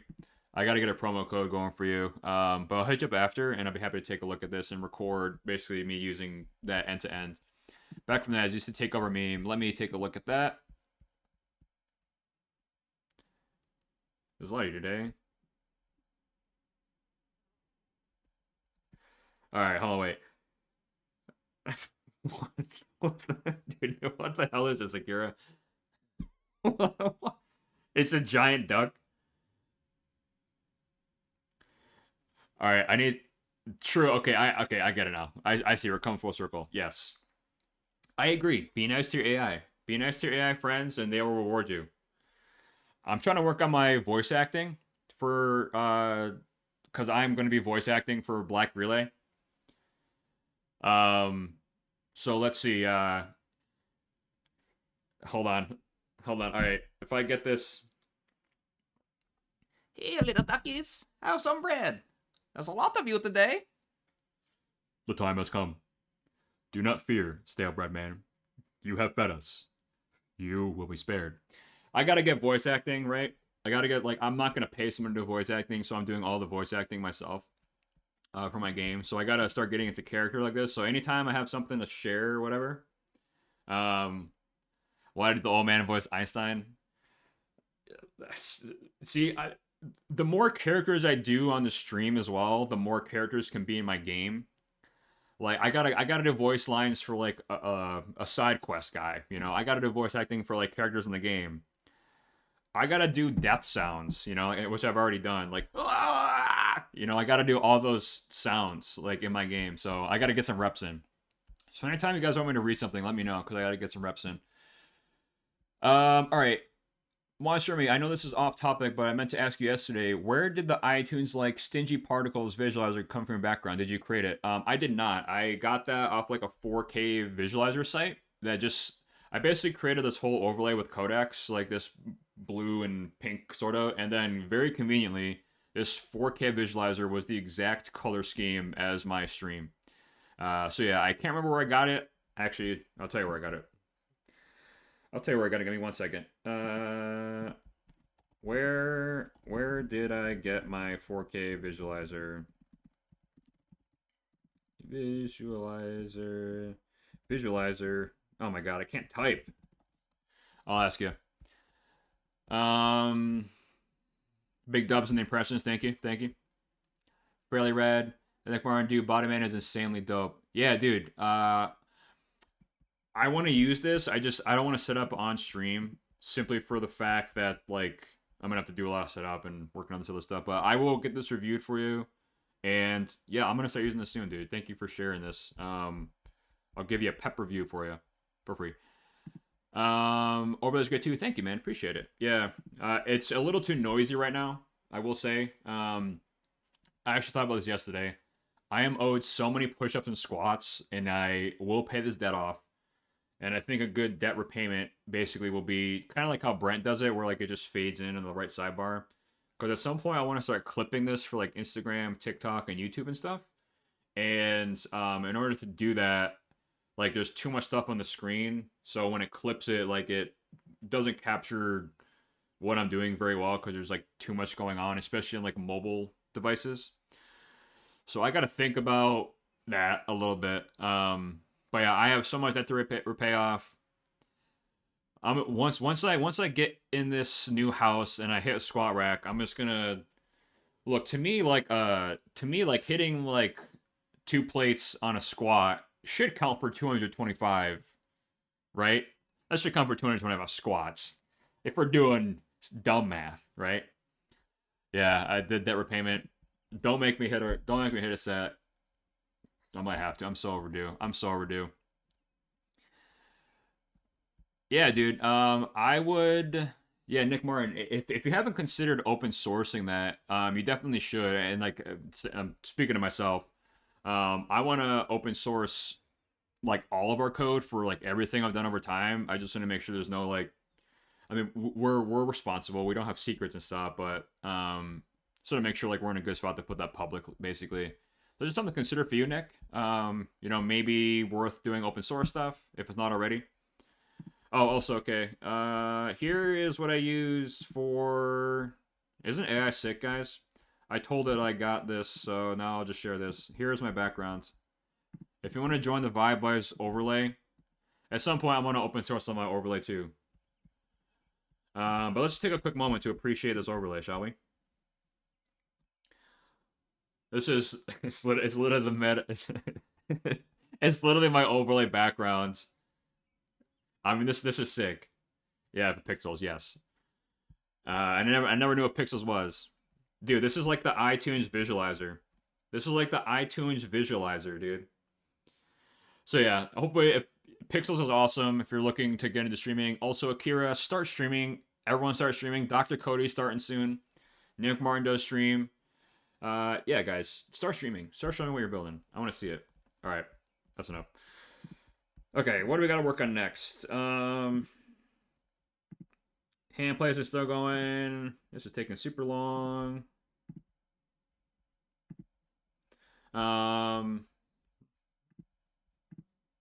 Yeah, this spot, I'm putting this as my first tab, so I don't forget. I gotta check out this game dev stuff. I gotta start doing videos. Is there really only 2 videos on this channel? That's crazy. There's 2 videos in this channel, and they got 300k subscribers. Damn, guys. Alright, we gotta get on YouTube. Shorts. I hear Shorts is like the place to be. This is crazy. 5 million views? I could see Black Relay doing these numbers.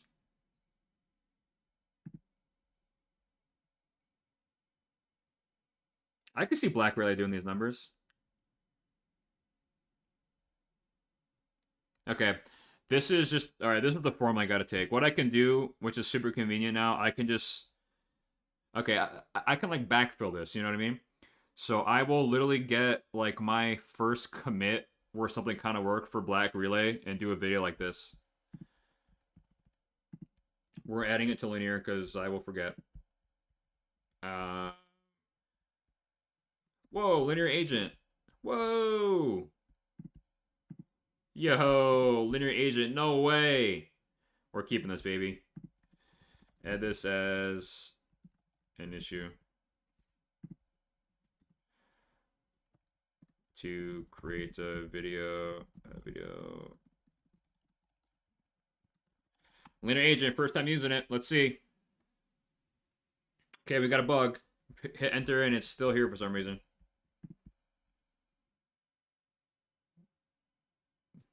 Fuck. Let's go. Linear. Do you guys just see that?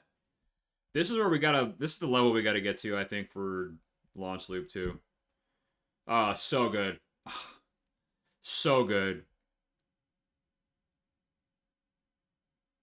Linear is so... Dude, I don't know if anyone just saw that. Someone get this banger going. This is so good. So you can just now chat with Linear for anything. So I don't have to click around anymore, guys. No more clicking. See you, clicks. See you later, clickers. No more clicking. I can just ask Linear to do whatever I want. Like, complete this issue. Or find it. Like, this is... Shout out Linear. Linear is winning in such a huge way. It's crazy. No more clicking. Just talking to agents. So sick. Yeah, I gotta take this guy's formula. I don't know if it's a guy or girl. I gotta take this person's formula. I gotta go back in time. I gotta go back in time when this game looked like shit. Or looked like crap, sorry, PG-13. And, he's a guy. I just gotta get this, I gotta do something like this, and post it everywhere I can. And, maybe something will work. And just embrace the cringe fully. Funny enough, okay, so here, I'll show you... One second, let me get this going here. Alright, give me 1 sec. Let me make sure that this is good. Alright, we're cleaning it up, ladies and gentlemen. We're cleaning this up. Channels is now here. Channels is now there. Merge.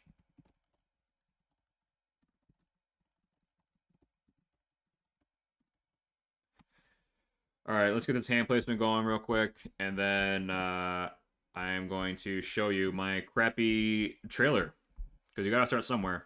All right, let's see. I'll be surprised if this gets us in the first shot. So we just tried to implement hand connections. Oh yeah, we have a new title screen too. We basically just put our little dudes in a bunker. Here's my vision for this. This is like a real game asset. You click deploy, and all your squad, like, imagine these guys just sitting down, playing chess, farting around, whatever. Imagine this. This is the vision. All these guys are sitting around doing whatever. You click deploy. You click skirmish or start game, whatever, and they all stand up, and that's when the load screen starts, and they just walk through the door, and then you're just like in the game world. That's kind of my vision for this. Oh yeah, we got traders. We've done so much for this game. We have traders. We have an economy system. We have a squad. You can look at change their appearance. You can change their loadout. We've got basic progression. You can change each one of your companions' loadouts. We're starting to have a game, guys. We're starting to have a game. We can auto-equip your squad. We only have one gun. Let's see if this works. All right, we just gotta do the shooting range for now. That looks pretty good. I can't tell if this is actually working or not. I need to be able to like have a 3D view where I can look around and see this. Does everyone else have theirs? All right, we got fingers on the triggers. I gotta remove like the Minecraft sounds, but it just works for hit reg. Do we like the hit reg? Oh wait, you can hear my voice acting. It only happens 30% of the time. All right, cool. So now we got fingers on triggers. Looks pretty good. I gotta get this crazy flared elbow working next. I wish I could test actually seeing if the finger worked, but you know what? Good enough for me.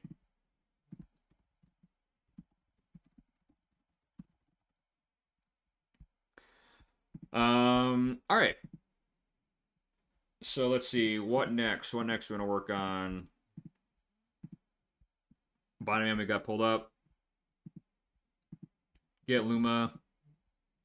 Oh yeah. All right. Hang on. Here's my trailer. I won't play the whole thing, but hey everyone, my name is Jesse, and I'm building the Black Relay. This is what the game looked like basically 2 days ago. You gotta start somewhere. .com. Here's like a super early alpha mode overview quick.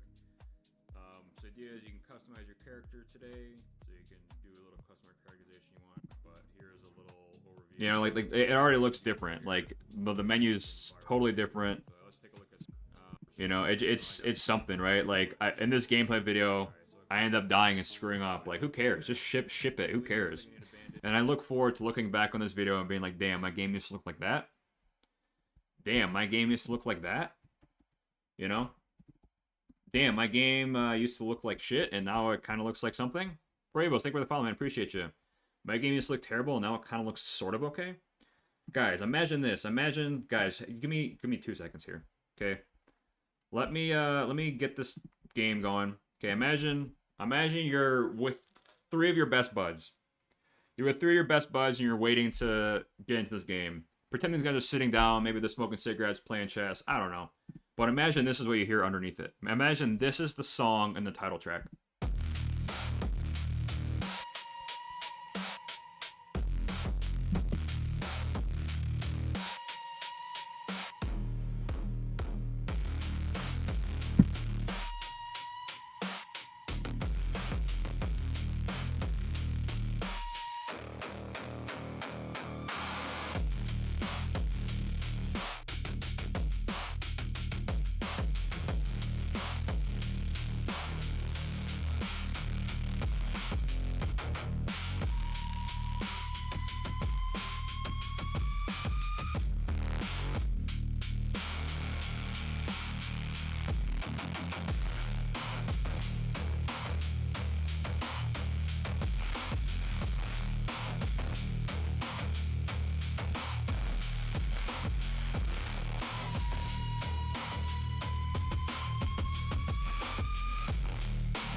Yeah, you get the idea, okay? You get the idea.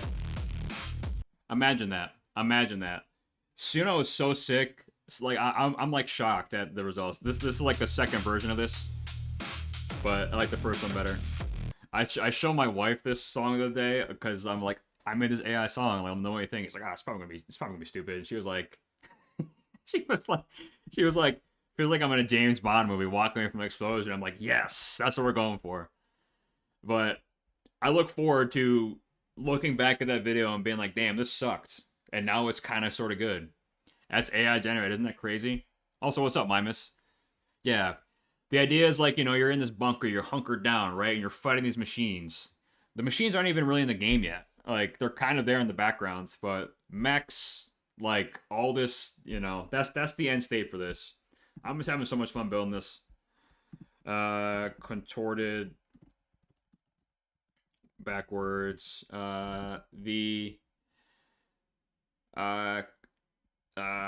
Let's fix the hand first and get it aligned on the actual, let's fix the left hand and get it aligned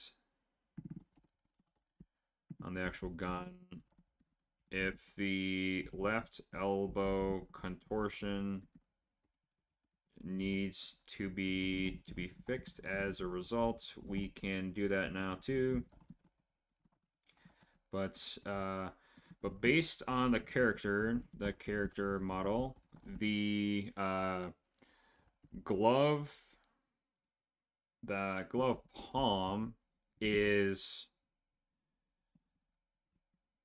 the palm of the glove does not have the black stitching. Those are actually on the knuckles, which would indicate to me the hand elbow is undergoing some strange contortion for the character.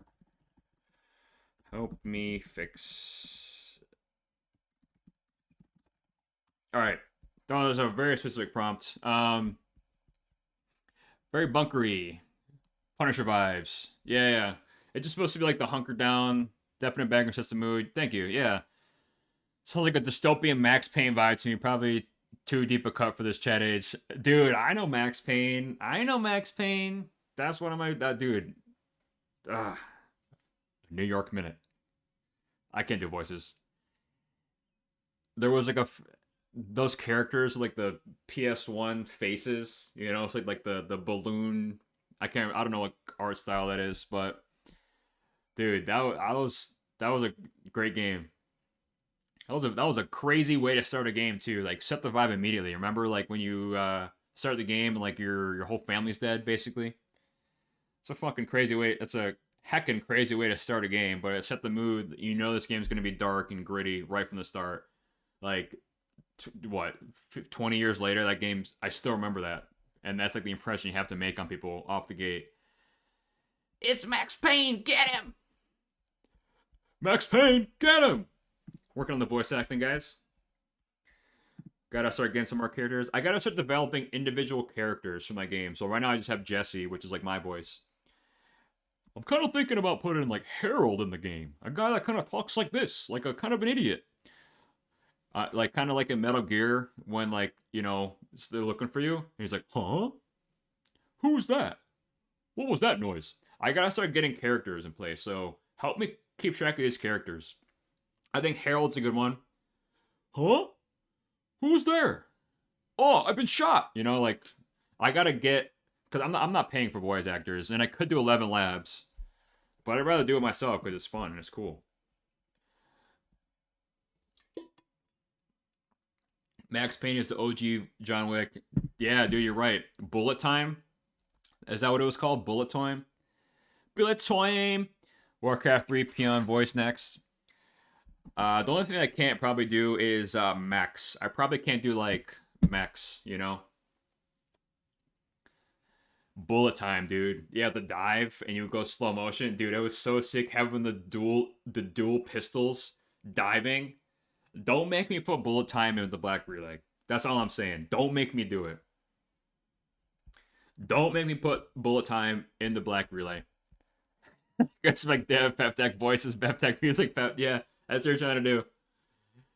All right, we're putting bullet time in the game, guys. So you heard it here first. All right, guys, I guess we're putting bullet time in the game. There probably is a cool. No, because like this would be multiplayer eventually, and that wouldn't work. That would be sick to have some kind of effect though. I want to be able to dive in my game. Maybe I'll add diving, Zulix, as like a. Yeah, no, you're right. You're right. Zulix, that's growth. That's growth. Not putting in features that don't fit the game. I do want to have like a cool dive though, like like most games do this. You're sprinting and then you get into like your prone and like you kind of jump and dive. That'd be cool. I think Metal Gear did that a really good job of doing that. A million games do that, but yeah, the only thing I'm using right now, here I'll show you guys. I bought a bunch of Unity packs like an idiot. I have them, but I'm not using them. The only thing I'm using right now, get down as a present feature. Yes, exactly, dude. It's funny. I know exactly what you're saying too. I bought a bunch of Unity packs for like an idiot. I have these all saved. The only one I'm really there's two I'm using right now. And I got these on sale. I'm just using this military pack and then this compass navigator stuff. But I think I'm just gonna remove this. Like I can build my own. I bought these on sale. And I was also kind of playing around with some other games too. And then I just started realizing like I can just build this stuff myself. Like, why would I ever need to reach for this stuff? So I purchased a few, just to try them out. But yeah, you really don't need anything. 300 pack, yeah, I got it on sale for 150. But I mean, this is the only thing I'll spend money on for this game. And if there's some other assets, maybe I'll get them. But this asset pack is more or less the style I want to go for. And I just knew I didn't want to deal with art. I know I can, and I can't do it with AI, but I'd rather be doing features and functionality. This is where I got the idea from. This little screenshot here. Imagine all your dudes just hanging out in the bunker. Imagine this little thing on the back was like your quest list or whatever, right? I gotta add like more interesting stuff in the bunker, but that's the idea. That's the idea. Yeah, this dude, and what's crazy is like I'm replacing some of my built-in stuff, and I just say, hey, replace this storage in game with something from the asset pack. I'm like, yep, found the right one. It's like, great, looks good. Where's left-hand contortion? I think both. Yeah, it's both. All right. Oh, dude, it even knows I like dog fooding. Suggested next specs. Dog food to full connections. Alright. So the app should be cleaned up a little more, make more sense logically in terms of flow. Alright, so now connections lives here. Maybe I should rename this as publishing channels. It's really not clear what that means for either. I'm going to do a small change. I'm going to rename this to publishing channels. I know Brent's working on connections, so I don't want to step in his toes there. And then while we're at it, we'll make a couple other changes too for channels while we're here. Because I just realized, how do I actually add a destination? So let's just try launch loop. Here, let me remove this.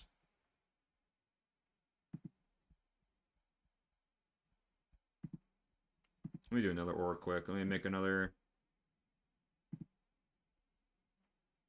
channels. Okay, so we can connect there, but we can't connect another channel, which I guess is probably what we expect. We only want one channel to be connected at a time for your accounts, but maybe we want more than one actually. Would we ever have a scenario where we want to post to more than one social media channel at a time? Like, for example, like maybe I want to post something on both my personal and my brand account. Gotta think through that. I do. The more I think about it, the more it's kind of becoming clear to me. Like I talked with Brent about this, but the more it's becoming clear to me that connections and channels should be the same thing. We already have connections, and this is already a posting destination. So why do we have two things? I gotta give some thought. This would be a good rubber ducky example. This filter's still not working. It's all right. Yeah, I think I'm getting close. I probably got to talk to Brent and sleep on this, but I'm pretty sure connections and channels become the same thing. Just got to figure out what becomes input, what becomes output, basically. So think about that a little bit. Let's see. All right, let's get this going for a black relay. What do we work on? Let's see. Extra noise. Oh, yeah, we wanted to clean up the content library a bit, too.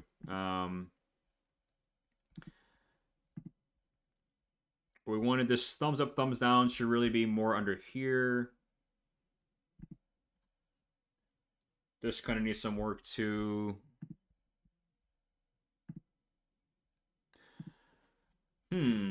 Let's see. What do we want to do next? Go from library, posting schedule. Let's make sure this looks okay here.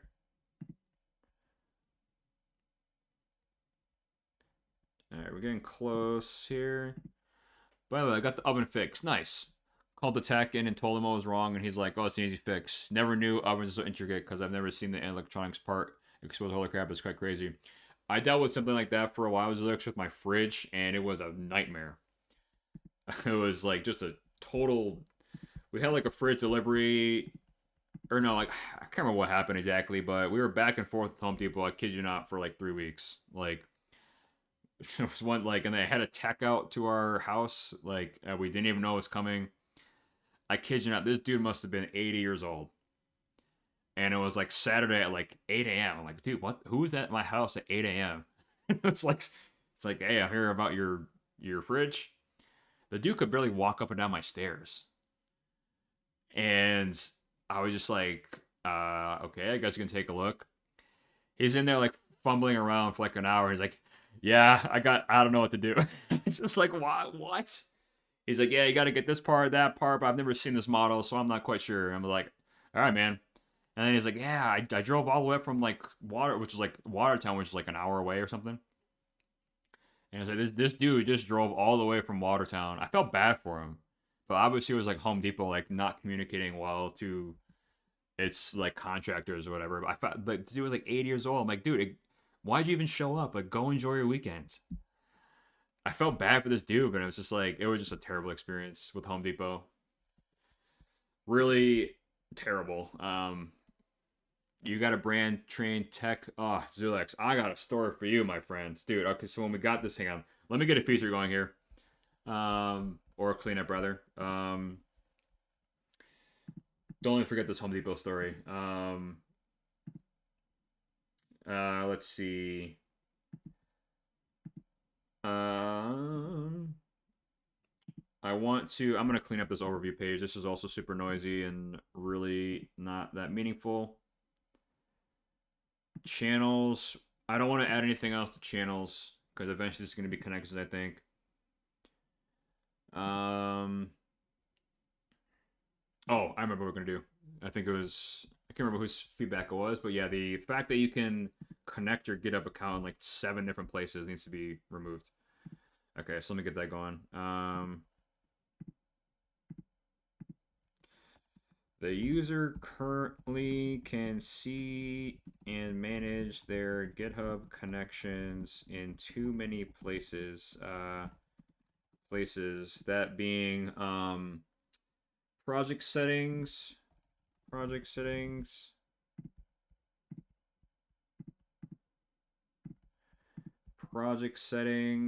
think I can do org settings too.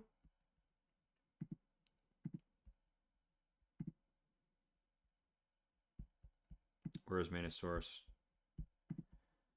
Let me just make sure this all truly uses this. So if I add integration, give me one sec. So if I'm going to do hack upstate, I'm going to add go to hack upstate. Connections. Connect first source. Do GitHub. Connect GitHub.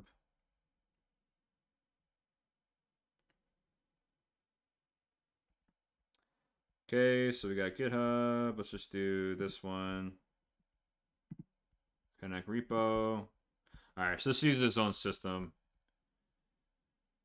So all this old crap can go away. We don't need that at all anymore. It's just super confusing.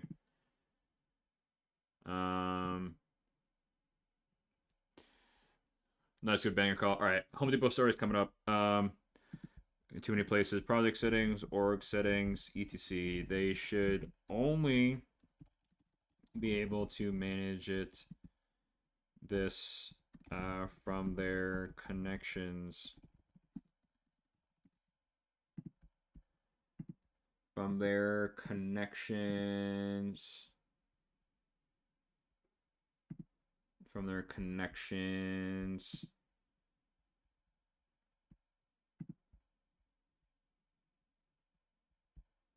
From their connections panel on the left sidebar. This will be a sizable deletion. Ensure that there is no impact to the existing connections. Workflow.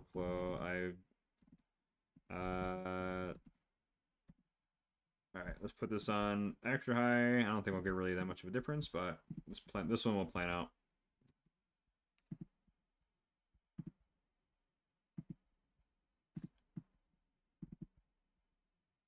I think it knows it's gonna be a size relation. Whatever. There should be no impact to existing connections workflow or setting up and connecting a GitHub repo. There. Okay. That's gonna make more sense. So instead of wondering why the hell am I seeing my GitHub and project settings, why am I seeing my in org settings, it's all gonna go away and just gonna simply be out in your connections, which is where it should have been managed from the start.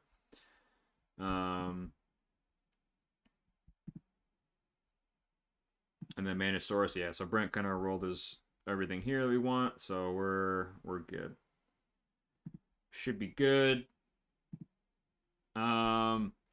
Okay, Home Depot story. So yeah, there was these two guys. One of them was clearly like brand new. He told me. Home Depot story time.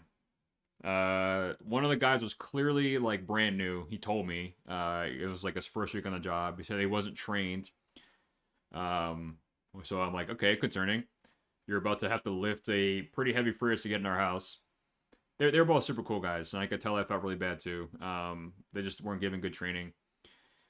And so, yeah, these dudes come and, you know, they start to get their, like, harnesses under the fridge and stuff to, like, get up our stairs. And we have maybe, you gotta get to a front door and there's, like, maybe 6 steps. You know, nothing crazy. Couple steps to get to our kitchen.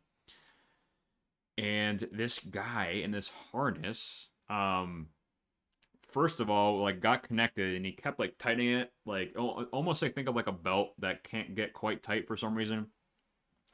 He gets 2 or 3 steps up our stairs, and we're watching him do this because we had this big like skylight we had to take and like kind of move towards us so the fridge wouldn't hit it. So me and my wife are sitting on our couch, like kind of overlooking our stairs, watching them come up the stairs. And this dude gets like 3 steps up, and he goes like, and he must be like fucking 19 years old.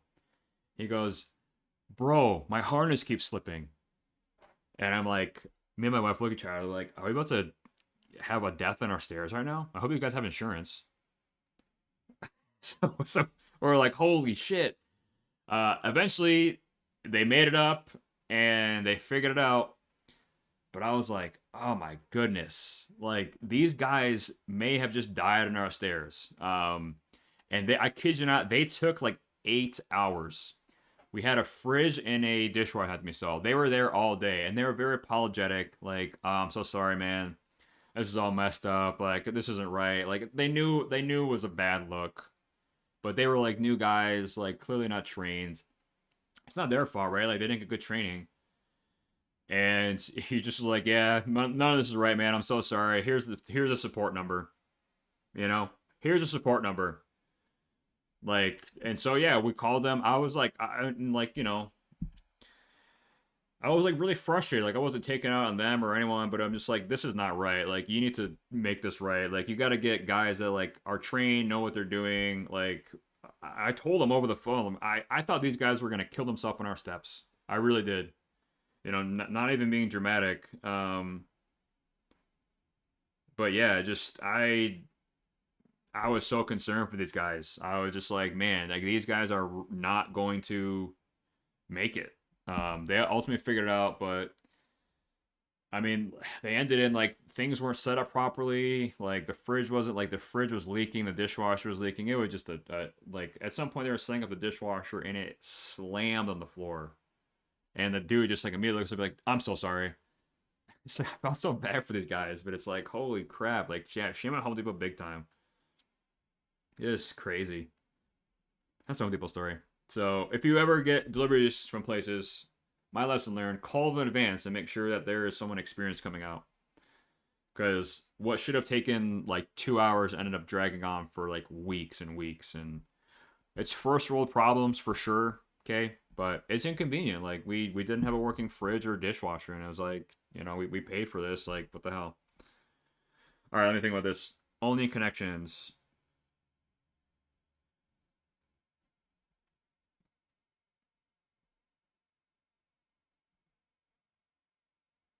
Hmm. Also, we'll get up, sign in, unlinking from GitHub. We'll do management only. Probably a good start. The time concept is crazy. Yeah, it's like, yeah, it's so crazy. And like again, I know it's first world problems. These guys are trying the best, But yeah, it ended up something that should have taken 2 or 3 hours ended up taking probably like 20 to 30 hours of my time. Um, which we navigated and figured out, and we were like polite and kind to everyone along the way, but it was wicked frustrating. We like did not have a working fridge or dishwasher, and you kind of grow to use those things a lot. So super inconvenient. I was lose so much productive time having a bunch of teenagers breaking my kitchen. Yeah, dude, it was absolute chaos. And you know what I did? I don't do this often. Okay, I don't. But I found like the executive leadership of like the VPs or managers of like our Home Depot store, and I guess they were contracting too. I can probably find the email, and I expressed my concern first and foremost because I was like, these guys' safety like were at risk. Like this, like I'm like, and they answered, and then things started getting done. Things started getting done. I don't know. Hope those two guys are doing well. they were mad cool too. They were just like they just felt really bad, and it's just a shitty situation. When I buy big appliances, I need to order a crane because they literally don't fit through the staircase, so I have to have them lifted up and brought in through the balcony. Yeah, dude, we're fortunate that we don't have that. But yeah, it's gonna be tough with this new house getting things in and out. That's for sure. I saw one time I was at my family's house and somebody was like literally like had a mattress tied on like a rope. Like my whole family was like watching this mattress like be lifted up by like three guys at the top, just like on a rope bringing it up, and it was like teetering. It was like back and forth. Like you watch a TV show and everyone's like, uh, like when they finally do it, like that was like a movie watching in front of me. It was pretty funny. It's a janky ass pulley, dude. Like it was like literally they finally got. Everyone's like, yeah, like everyone clapped and like they waved at us, dude. It was mad funny. it was just something out of a cartoon. Yeah, Dr. Cody, I was so worried about that liability. I was like, oh man, like what is gonna happen to these guys if something happened? I was like pretty deeply concerned because I'm like, I can deal with like having a fridge, for another couple days. I was just like, man, that would not have been good. I'm sure they have certificate of liability and stuff, but yeah, like, can you imagine if something happened? Like, what a nightmare that would have been. Like, those guys probably would have lost their jobs. Like, it just, I don't know. Thankfully, it went the way it did.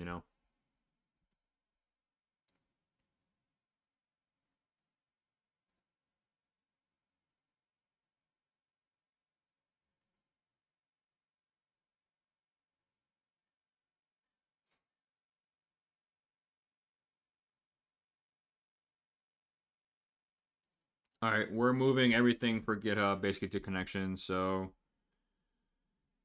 project settings, in-app, uninstall GitHub, disappear, connection manage, retains managed, opens GitHub's installation settings, plus launch dupes.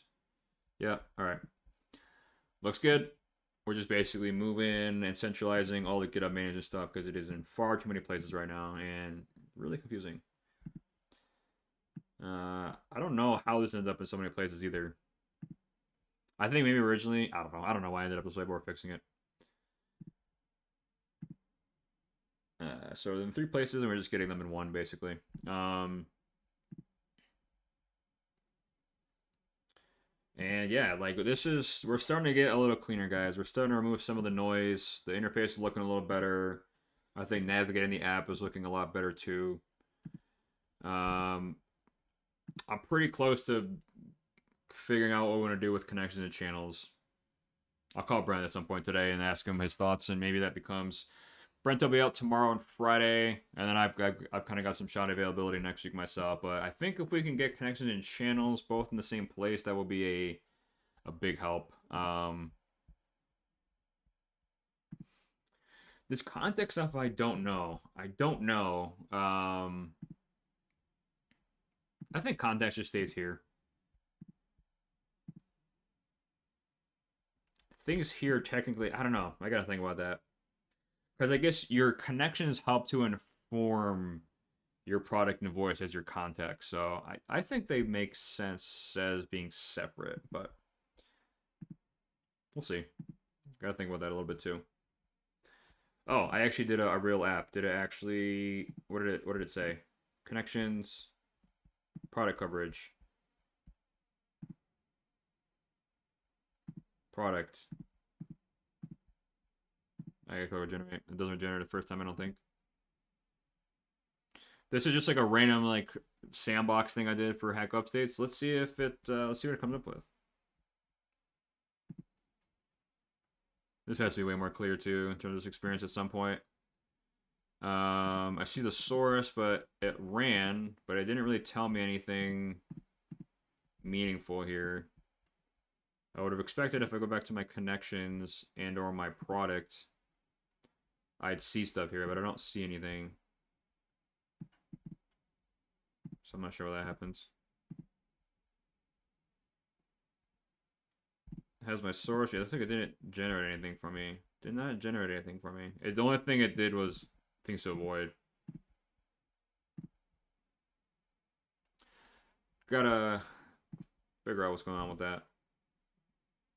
Maybe it just doesn't do it the first time.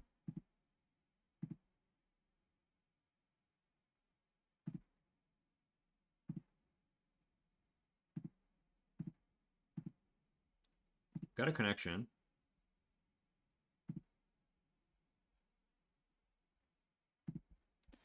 Product. Okay, here we go. There's a good repo for cruising code sandbox and King Core project code. Okay, that's pretty good. That's pretty good.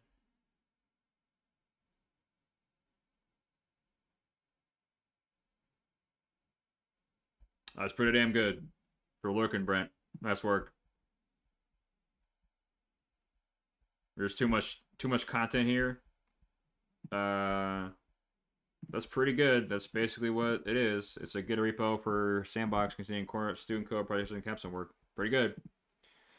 Pretty good. All right. All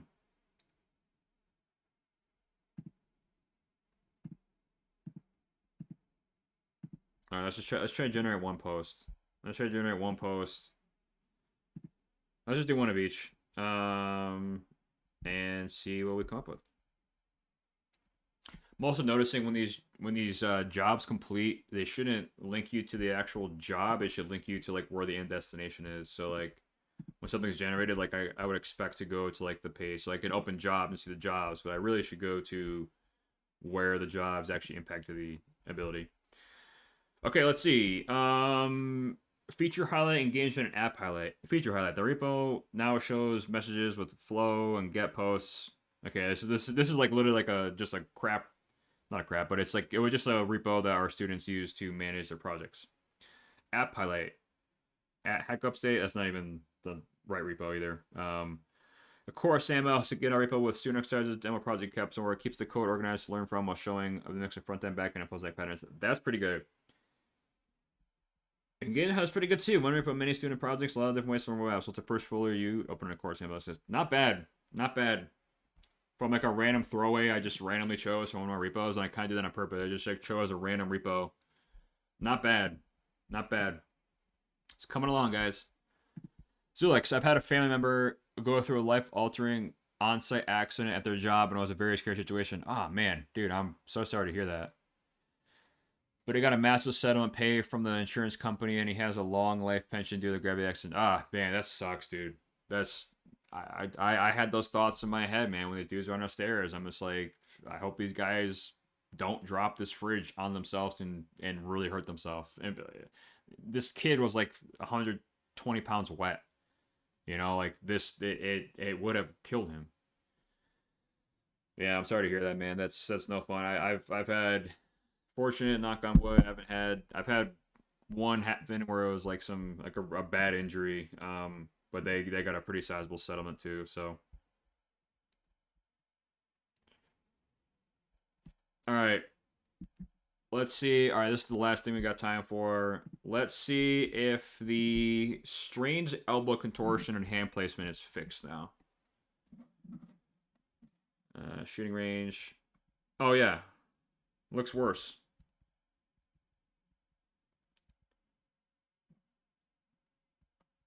Yeah, it doesn't look good. It doesn't look good at all.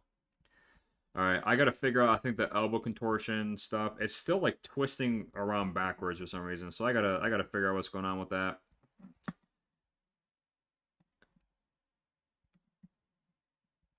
It kind of tried to align things, but it's still using like the black palm. Unless I'm running in a work tree. Looks like there was like no change in this at all.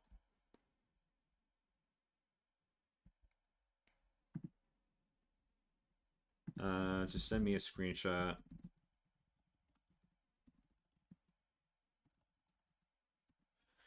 All right, we're gonna keep chipping away, guys. We're gonna keep reducing noise. We're gonna make the interface look better. We're gonna make the app look better overall. We'll probably chip away a little bit of better off at some point today. We got to get some post-hoc stuff going. So we got a lot of stuff we can work on, guys. But the name of the game is make it simple. We need to really do some work on our landing page too. We kind of did a revamp just to get some of the noise reduced. But we need like a little app preview. We gotta get a video. We gotta make it more clear from the landing page what this does. Like, this is just extra noise. This has no meaning. You did hear better off. They're gonna try to do the off stream though. This landing page just needs a lot of work. I know. Trust me. Yeah, you actually missed some of the back and forth with that, but I'm doing better off. It has been decided. Gonna do it now. Yeah, this landing page needs a lot of work too. I want to turn this basically at some point just into like hey, here are the features of the app. Like, here's how they actually work.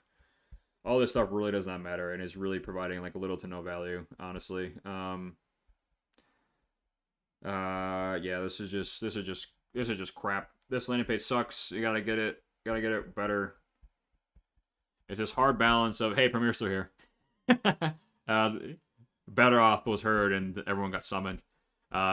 Yeah, we're gonna chip away on that at some point. But yeah, I'm gonna keep chipping away on this, guys. Thank you all for being here. Appreciate you all. Really good feedback today. Good session. You know, we're making little baby steps in this stuff, but I think the baby steps we're making now are like the most meaningful. Like the landing page, yeah. I like the new one. We're just gonna keep reducing features until we have no app. We're just gonna keep reducing features until there's literally no code or features. That's what we're gonna do. All right, guys. Let's find a raid, shall we? You're hearing all the gunfire in the backgrounds. Props to Ginger Dev. You know we love base code, guys, and I would raid base code every day. Does anyone have any suggestions? Base code's actually getting wicked close to launching. And I am particularly interested. I've been like lurking on his throughout the day as well. And he is getting close, and I'm learning all about like the Steam publishing stuff too, and that's really cool. I will be solo streaming tomorrow and Friday. Yes, I will be. Here, let me snooze this ad break. Yeah, I will be streaming tomorrow and Friday. So I'll be here Probably be doing. I might do a little pep reviews. I don't want to do a ton without getting Brent's feedback on it, but I think this noise reduction stuff is good to go. But I don't want to, Brent and I are a team. Any decision we kind of like run through each other and whatnot. So maybe I'll do some pep streams. Maybe I'll do some Unity. I'll definitely be working on something. Maybe I'll do port deck. I don't know, but we'll be working on stuff tomorrow. When can I pay for pep reviews? You could. I think right now, actually, Dr. Cody. You can let me know if that works. Let me make sure that works first. Let me be 100%. I've tested it. I don't have a dev environment there, but I need to test that, Dr. Cody. And yes, that'd be amazing, dude. I would love that. But yeah, we're working on pep reviews probably mostly tomorrow. Maybe a little bit of trial launch sleep, but. Yeah, man, looking forward to see. If you're not following Dr. Cody Creates, follow him as well. He'll be starting streaming soon. And yes, Premiere fixed GitHub. We're fixing that right now. Scraping West for context and his up Fable. Yes, Premiere. Brent is owning the website scraping stuff. I am fixing the GitHub stuff. Well, I think Brent has to fix the overall connection, but I'm cleaning up basically GitHub being in like 10 different places. So, all right, guys. We're gonna rate base code unless anyone has other suggestions. We love based. I got a tombstone. I'm now officially a tombstone in base code's game, so we're pretty fired up about that. But yeah, guys, we're gonna take a look and raid based. He's getting close to this. He made this sick trailer too. He made this really cool trailer. I don't know if I'll show it today, but it was like AI generated. It is. He's getting damn close. So let's hit up base code. I need to get like I know there's literally a raid manager, but I never know who to raid. I just raid people that like I think are cool. I should really start using this a little bit more, but I try to find people that are using AI tools and like kind of doing the same stuff as us, and there's like not that many. So if you guys ever have suggestions for like streamers you watch, like please put them in the chat before we raid, and we'll start raiding them. But I just I kind of gravitate towards the same people. Like I look for Claude and Codex every time. Dr. Cody, not too many people doing AI stuff. Yeah, as you guys find streamers and like that, hey Micro, if you're still lurking here, Micro.